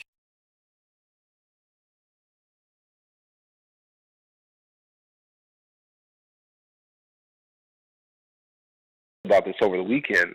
Down in Atlanta, they had the controversy, the quote unquote controversy over Cop City, which is they want to build this big training facility for police officers. Right. And it passed, I think 11-4. Now 8 of the 11 members of the Atlanta City Council are black. The mayor's black and he supports this, right? And Antifa and some of the other groups are threatening the lives of the city council members who voted for this now. And I literally saw a post, and I quote tweeted it and shared it. I'm like, this is unbelievable. That tells you all you need to know about people who think like this. There were people complaining that the reason why Atlanta was willing to support quote unquote Cop City is because there are too many successful black people in Atlanta. Right. So they're not ready for revolution. The black mayor is a white supremacist. And it showed to me right there what I think a lot of people don't see. I see here in Cleveland, because I see that there's a dividing line in our city between normal Democrats and these lunatics. And there's a lot that you see a lot of that going on in a lot of cities across the country. But a lot of people aren't seeing this is not about party. It's not even about us. The issue is not the issue. The real issue is they want revolution, and they will weaponize race in order to get to what they really want. And seeing the reaction to Atlanta, to the response to Atlanta, where people were saying, well, Atlanta is the capital, is the home of black capitalism, like that's a bad thing, tells you all you need to know. All of this stuff is it's just window dressing for what they actually want. They don't care about black success. They don't care about black achievement. They don't care about any of that. We are just pawns in this. We're just political footballs to them. That's it. Yeah, and you wrote in your piece, in Newsweek.com, crime is coming for the rich. Now will people care about 2 Cleveland Browns players? And tell us what happened to them. Yeah, so last week here in Cleveland, 2 Browns players were in downtown Cleveland. And for people who don't know, downtown Cleveland is the wealthiest neighborhood in the entire city. And they were coming out of a swanky nightclub and got robbed at gunpoint.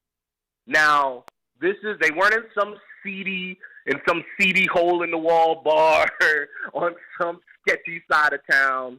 This was in the middle of the wealthiest neighborhood in the entire city, and they got robbed at gunpoint.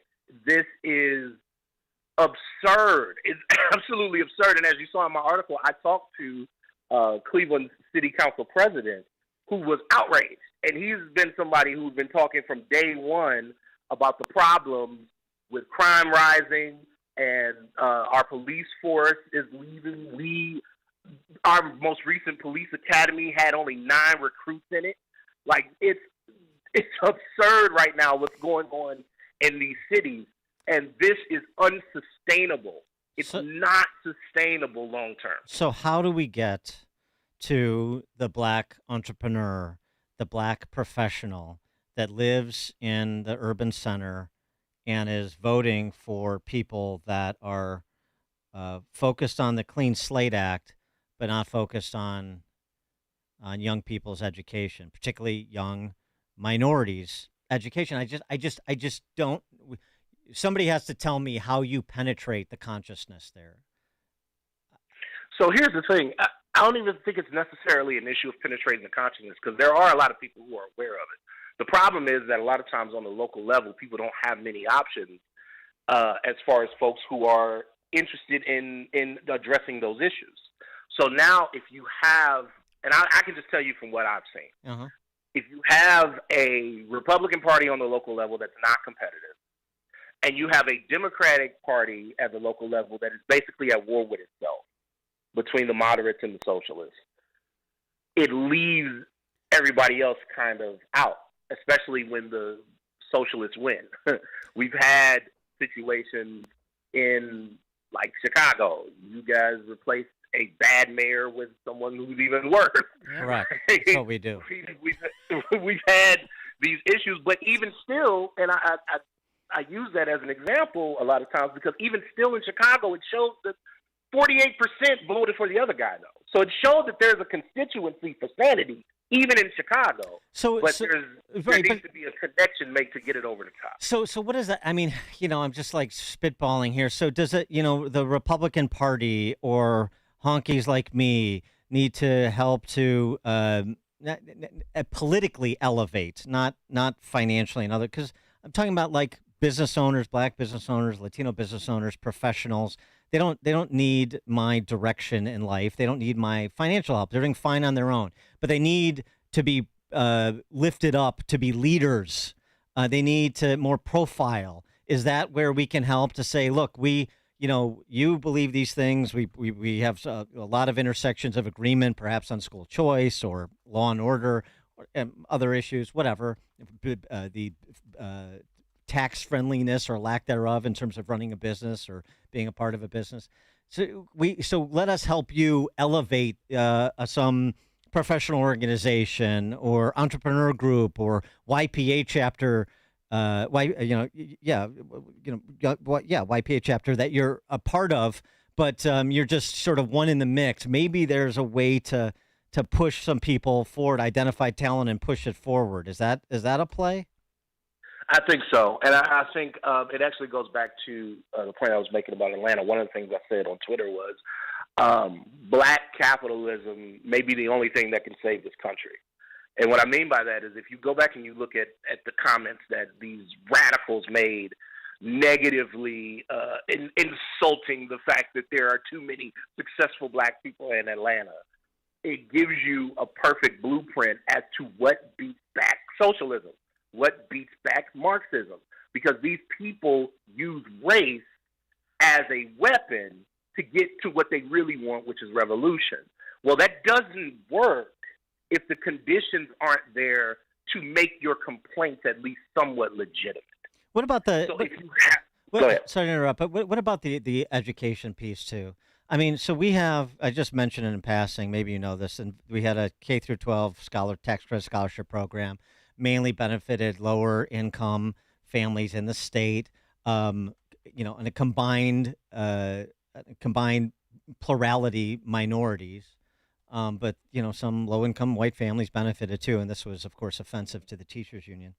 But what about telling their stories? I mean, you're talking about, I think there's something on the order of 10,000 kids currently on scholarship.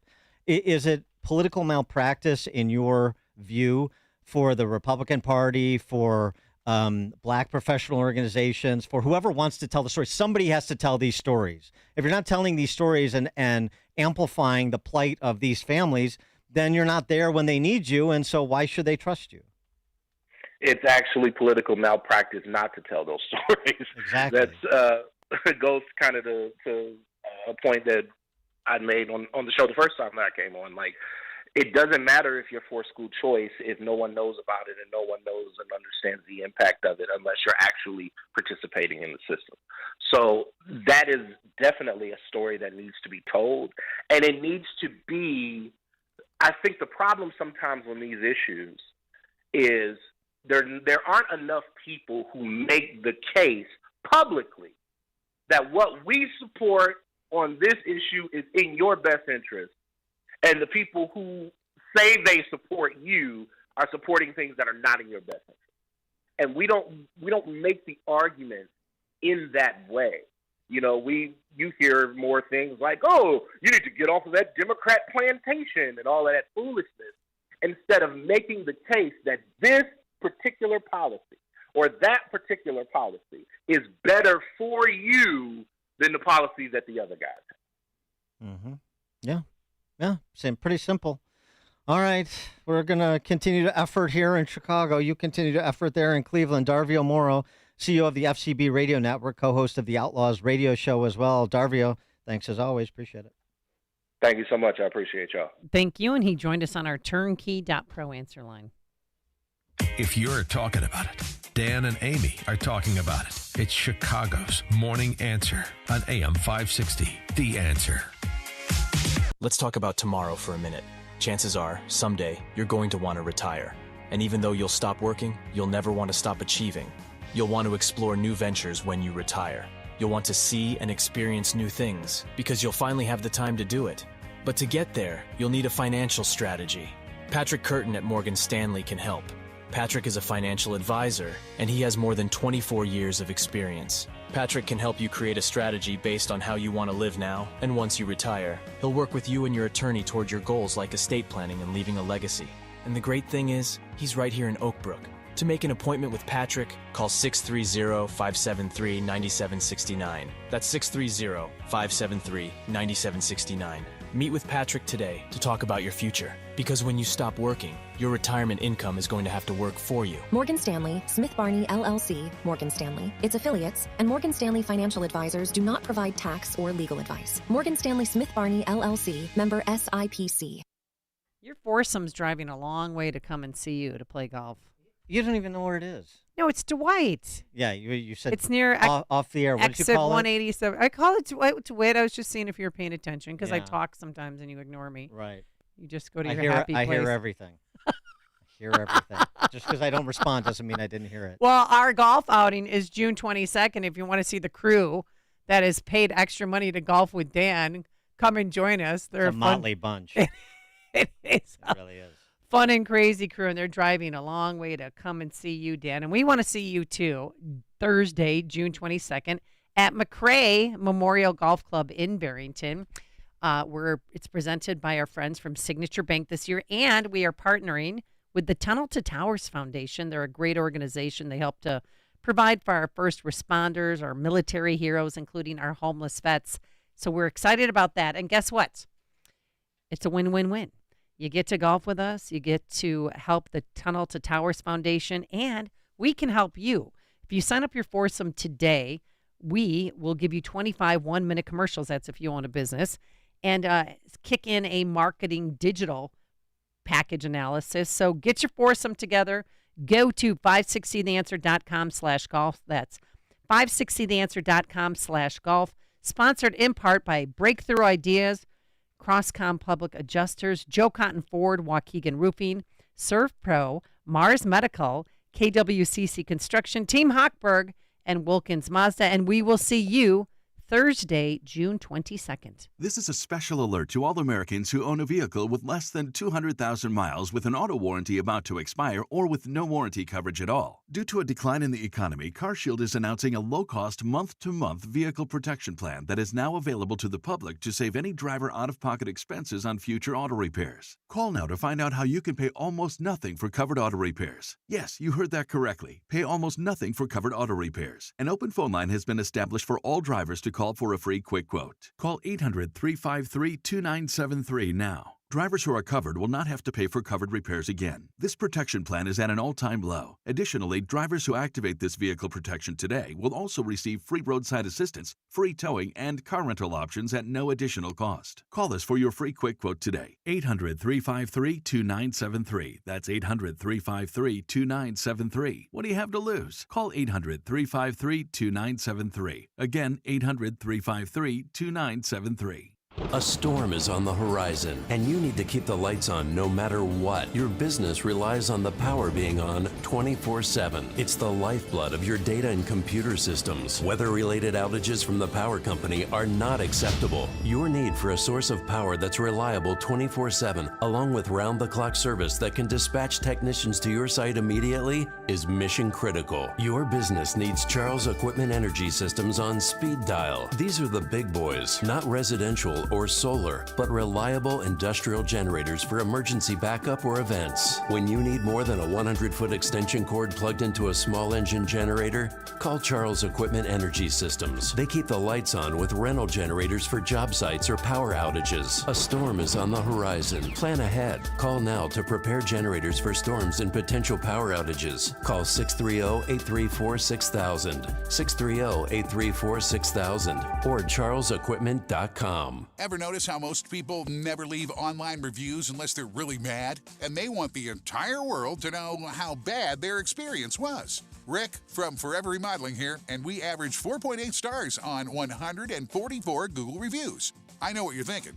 Sure, 132 people gave you 5 stars, but what about those 12 who didn't? Glad you asked. 3 of them are 1-star reviews from people we never even did business with. Most of the rest are 4-star reviews from people who loved us and said things like, "We are thrilled and would recommend Forever Remodeling to anyone." So why only 4 stars? One customer sums it up, "I only gave 4 stars because I never give 5. Fair enough, I guess. Google foreverremodeling.com and see for yourself. The reviews are all right there. We do kitchens, baths, basements, whole homes, and additions. Check us out at foreverremodeling.com or call 847-809-3355. That's foreverremodeling.com. AM 560, The Answer. All right, coming up on Chicago's Morning Answer. Speaking of crime and punishment, law and order, the party bros are back with an innovative idea to reduce crime. They addressed the Hermosa Beach, California City Council. I don't know if that's ground zero for law and order, but maybe something we could take from the party bros and apply to Chicago. We'll have the party bros at 8:38. And we got to dig up some of their old classics, too, to remind people how creative and funny and true to the cause they are. But now let's head into the newsroom. Here is Mike Scott. 54 degrees at 8:33. President Trump, a day away from an historic court appearance. He's expected to leave his Bedminster, New Jersey golf course today. Florida Republican Congressman Carlos Jimenez was golfing with the former president over the weekend. Obviously, he's upset that he was indicted, but no, he was pretty confident on that day. He was getting tons of calls from supporters all around the nation. And, you know, it's inherently unfair what's happening to him. A Trump aide and valet was also charged in that probe.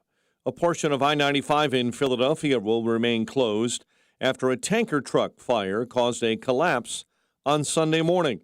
Pennsylvania Governor Josh Shapiro. At least one vehicle is still trapped underneath.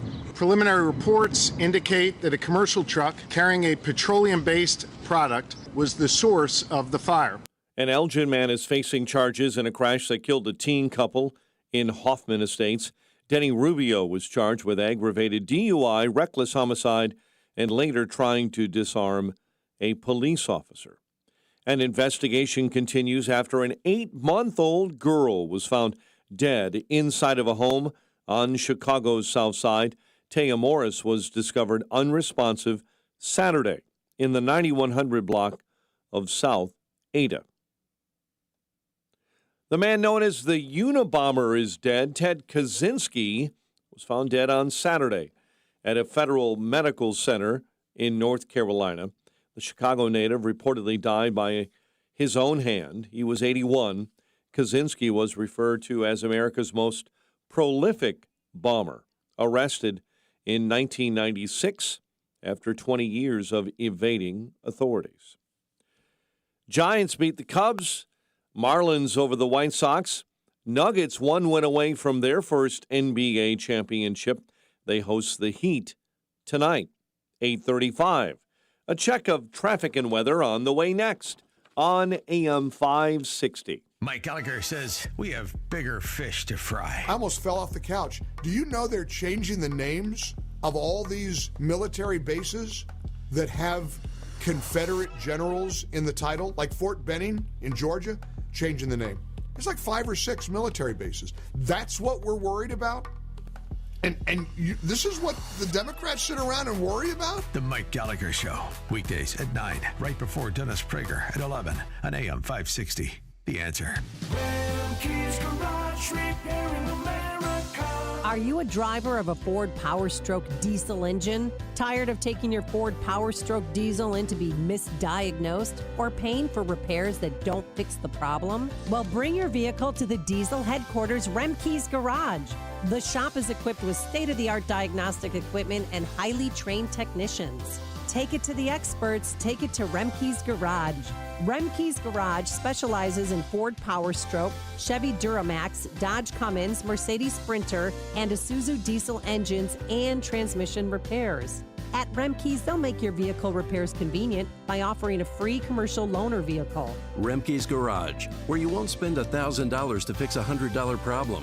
Call for details and to schedule an appointment at 800-5-REMKES or visit remkesgarage.com.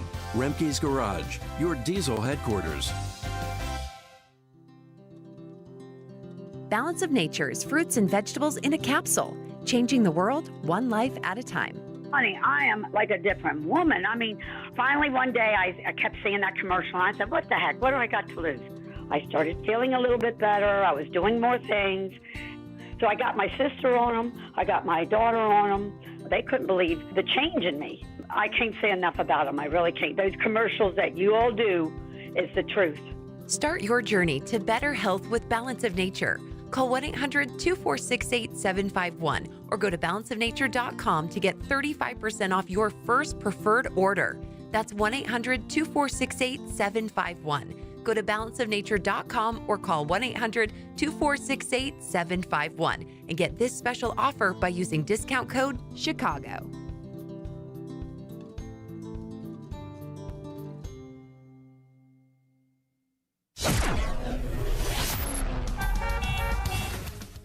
(8:37) Team Hochberg Traffic Center time, a service of Audible.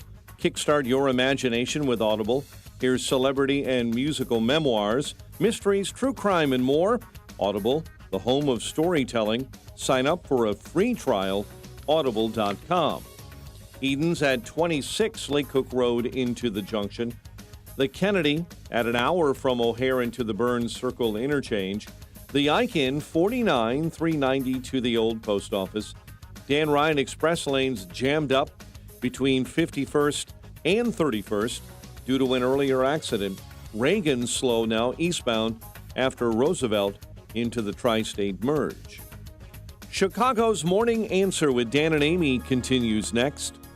AM 560 Weather Center forecast. A warmer day ahead. Clouds and sunshine. An afternoon shower cannot be ruled out, and we'll have a high of 69. 54 right now at O'Hare. Next news at 9. Chicago's Morning Answer with Dan and Amy continues next on AM 560, The Answer.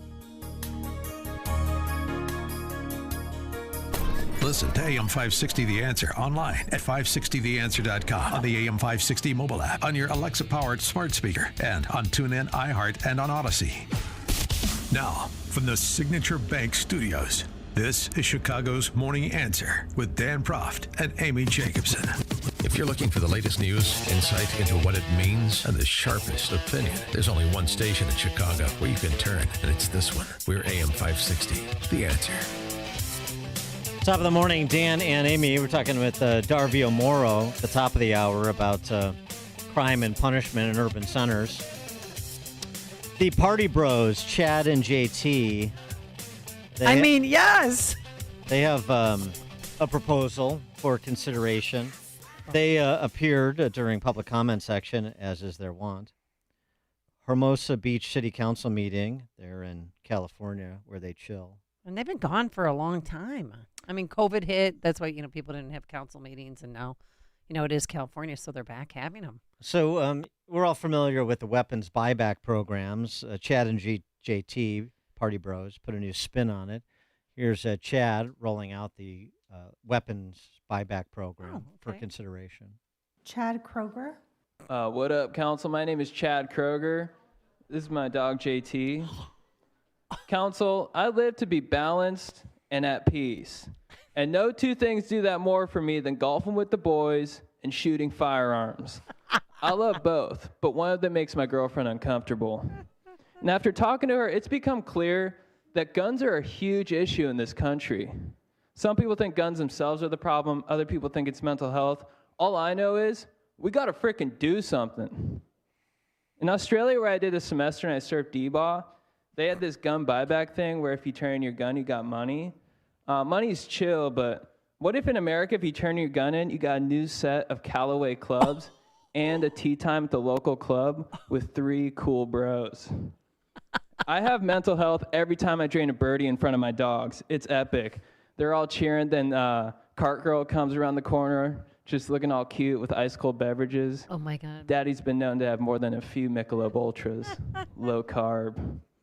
On top of that, if you get more than one gun back, you could get some cool wedges or hybrids. And if you turn in assault rifles, you get a tea time at Augusta. Oh. I would honestly give you my rifle if you let me touch the grass on Augusta's Amen Corner. Amen Corner. I'm not saying this would fix the issue, but because people still do evil, but might keep our shots on the fairway. All right, late. I give my MP Sport up for a tea time at Augusta. Yeah, no, what would you give up? Yeah. Before we get to the substance of the proposal, we do need to hear from his party bro, JT, of course. The dog. And, JT offered some commentary and then really a touching a cappella version of a Black Eyed Peas favorite. Oh, boy. JT? Thank you. What up, council? My name is JT Parr. I'm here to buttress Chad's point and to make a macro point about America. People are dumb. But they used to be nice. No. But now they're dumb and mean. It's like everyone's in an episode of Succession. It's okay to be dumb, but if you're going to be dumb, you should be loving. That's how my parents raised me. Be dumb and I loving. read some poetry the other day that really drove home that idea for me. And with your permission, I'd like to rap it to you now. Oh, boy. Here we go. What's wrong with the world, mama? People living like they ain't got no mamas. I think the whole world's addicted to the drama, only attracted to things that'll bring you trauma. Overseas, yeah, we trying to fight terrorism, but we still got terrorists here living. In the USA, the big CIA, the Bloods and the Crips and the KKK. Oh, my God. Madness is what you demonstrate, and that's exactly how anger works and operates. Man, you gotta have love just to set it straight. Take control of your mind and meditate. Let your soul gravitate to the love, y'all. People killing, people dying, children hurt, hear them crying. Can you practice what you preach, or would you turn the other cheek? Father, Father, Father, help us, send us guidance from above. 'Cause people got me questioning, where is the love? Where is the love? Where is the love? The love, the love, the love. Thank you. And people behind are, some are kind of taking it seriously, others are laughing, I don't think he's getting the golden ticket, but the city council audience seemed to like this. So the buyback program, guns for very specific, a set of Callaway irons, and if you go up in caliber, then maybe tea times at the local clubs. Maybe I'll sponsor you at Olympia Fields if you turn in your AR-15. 312-642-5600, turnkey.pro answer line. You could also text us all morning long at 64636. Type in DA, then a quick comment. No, seriously, though, would you turn in one of your weapons for a tea time at Augusta? Augusta. Sure, because I can buy another weapon. Okay, exactly. It's not that complicated. I'm happy to take the arsenal. I'll buy it again after I play Augusta. But the only thing is the idea of guns for golf clubs. Increasingly, you need to pack on the course. I don't know if you saw what happened at the RBC Canadian Open yesterday. I did not. What happened? Well, Nick Taylor won in a playoff, and he was celebrating with his caddy on the 18th green. Yeah. And then his friend, also a tour pro, Adam Hadwin, came up like spraying a champagne bottle to celebrate with him. And one of the security guards didn't know that Adam Hadwin was a professional, and he tackled him. He interceded between Taylor and Hadwin, and he laid him out. He tackled him.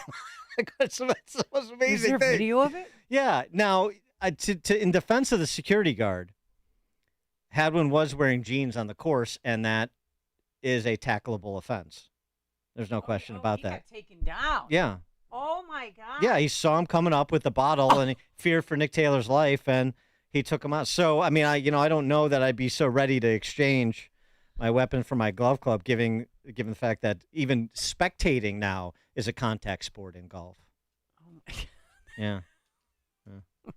I like the Party Bros old school. May I just indulge, just to laugh? It's 58 seconds. It's fantastic. What up, council? My name is Chad Kroger. I'm an activist and house party enthusiast. Over the past week, I've been in a state of deep despair upon hearing the news that LA is trying to outlaw house parties in the Hollywood Hills. I am here determined to stop this future atrocity. My first introduction to manhood came when the captain of my water polo team, Boomer Kingsley, asked me to shotgun a tall can of Bud Light in front of the whole squad at his end of the season bash. His parents were in Tahoe at the time, so we tore that weekend up. It was epic, and I was super stoked. My newfound confidence gave me the courage to ask out the most popular girl in school, Lauren Stockholder, to prom that year.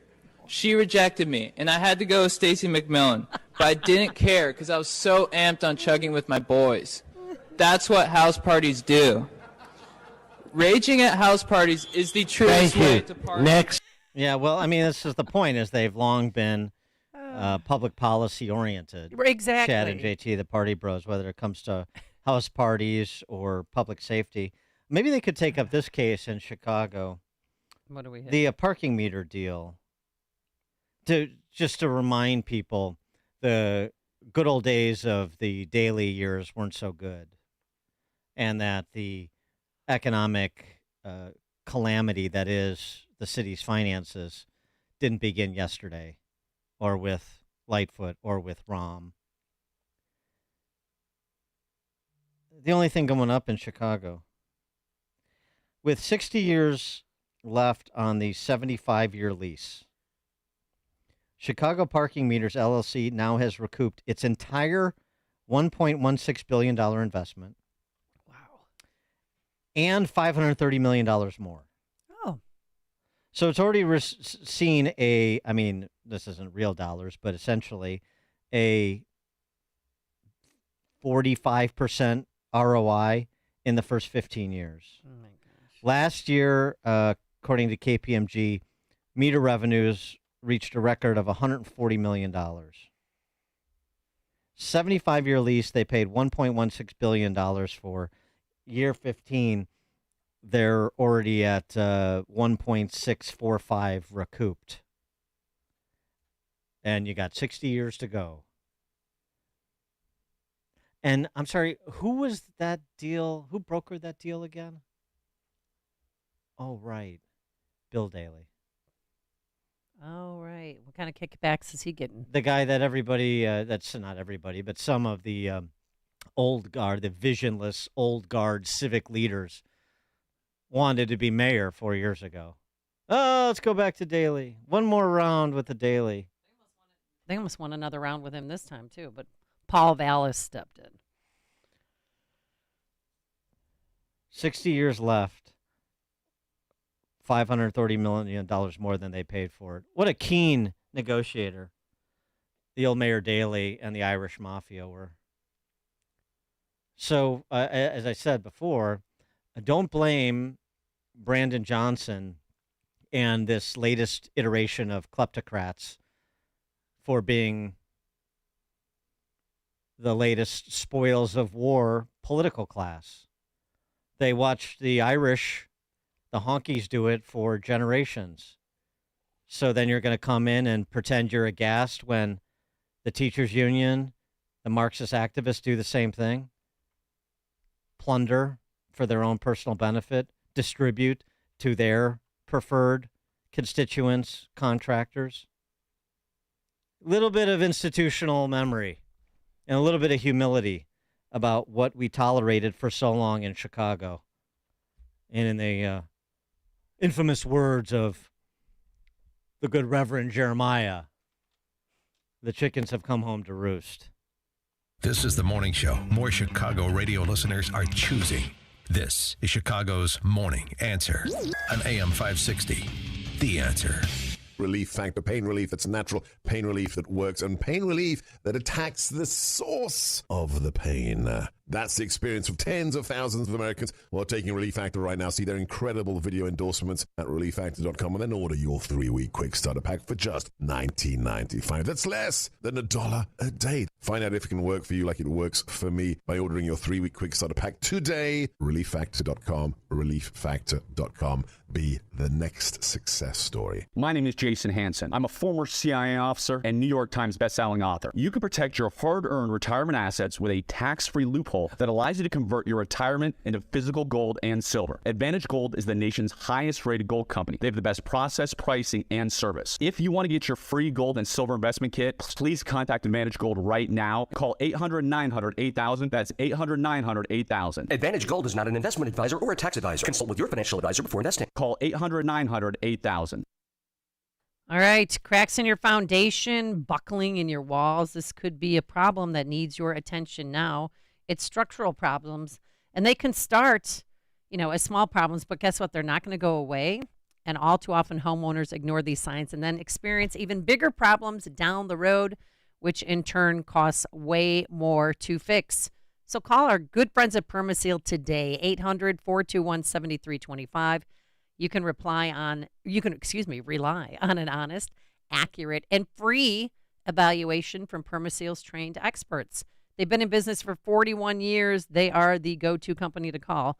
So for a free, thorough inspection, call Permaseal, 800-421-SEAL, 800-421-7325, or simply visit permaseal.net. This is Crom Carmichael, founder and CEO of Soul Tea. We're delighted to be a new advertiser for Dennis Prager's terrific show. Soul Tea is a clinically proven heart-healthy supplement. We have a 20-year history for our proven ingredient, a proprietary super-enriched extract from green tea. So why should you consider taking Soul Tea? Here are a few facts for you to think about. Your body has 100,000 miles of veins and arteries. Your heart beats about 100,000 times a day and pumps 2,000 gallons of blood every day. Our cardiovascular system are amazingly complex, and if we don't take care of it, our lives will be less healthy and likely much shorter. A healthy heart is key to good health. If you or a loved one would benefit from a heart-healthy supplement, I invite you to visit Soltea.com. That's SOLTEA.com. Prager listeners will receive a 50% discount on your initial shipment and 3 bottles for the price of 2 on an ongoing basis. At checkout, use the code Prager,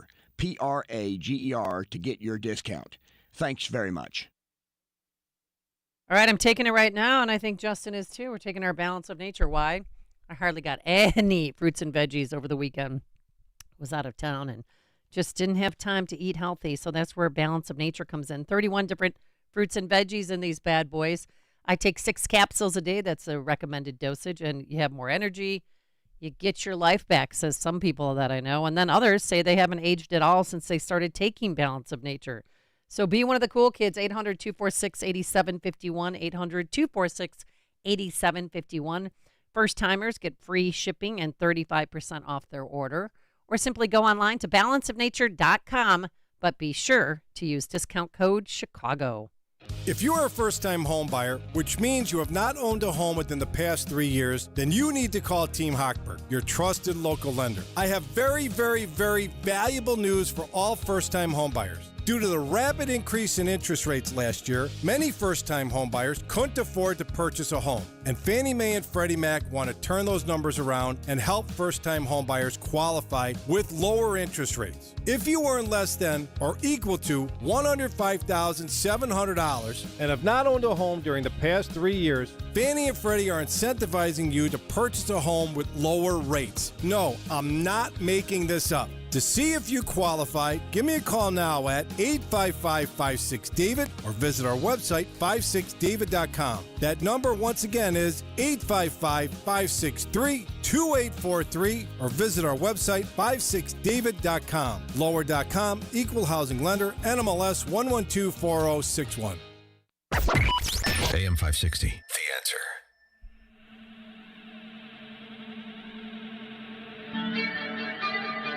Top of the morning, Dan and Amy. Closing out the show, we note that this just came over the transom.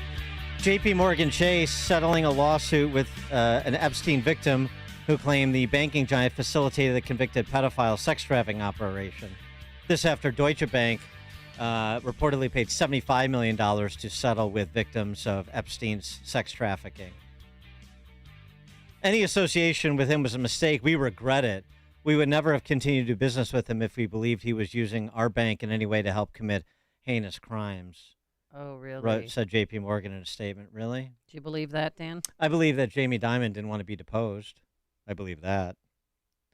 I also believe that the prosecutors, with respect to these matters, I mean, again, how Jeffrey Epstein was able to get away with this for so long, despite what local authorities in Florida had believed he was doing, and remember what U.S. attorneys down in Florida failed to do in terms of interdicting Epstein's illicit activities.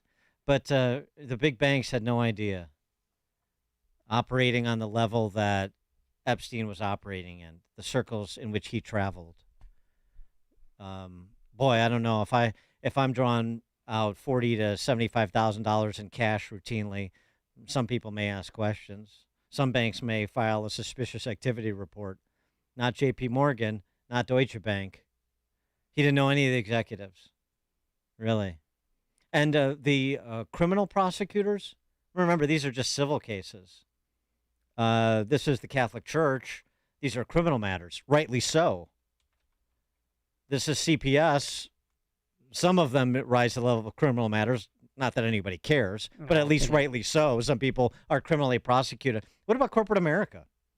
Speaking of two sets of justice, like we've been talking about with respect to the Trump indictment. Corporate America CEOs versus Catholic priests, public school teachers, others. I certainly hope that there isn't a gag order, non-disclosure, essentially, non-disclosure portion of the settlement agreement. I assume there will be. Because, I mean, the biggest thing is to get a full reckoning of what happened here and at whose hands beyond Jeffrey Epstein and Ghislaine Maxwell it happened. I don't know about you, but I'm sort of unsatisfied as to what we know about that sex trafficking ring that Epstein was running for those many years as he traveled in the most elite circles in the Western world. I'm unsatisfied. And the Deutsche Bank and J.P. Morgan settlements just leave me more unsatisfied, not less. A few tens of millions of dollars, that's chump change for them. What this country needs is the truth of what happened. Do you think we're ever going to get it, though? Too many powerful people. Bill Gates was on that plane. Bill Clinton. The list goes on and on. It's tough to get the truth these days, at least in real time, isn't it? All right. Thanks so much for making us part of your morning. A big thank you to our executive producer, Quinn McCarthy, and our technical producer, Justin Kosick. We're back here bright and early tomorrow morning at 5 a.m. Now let's head into that newsroom. And here is Mike Scott. Good morning, Mike. A man charged in Hoffman Estates in a crash that killed a teenage couple. An infant girl found dead inside of a Southside home. 3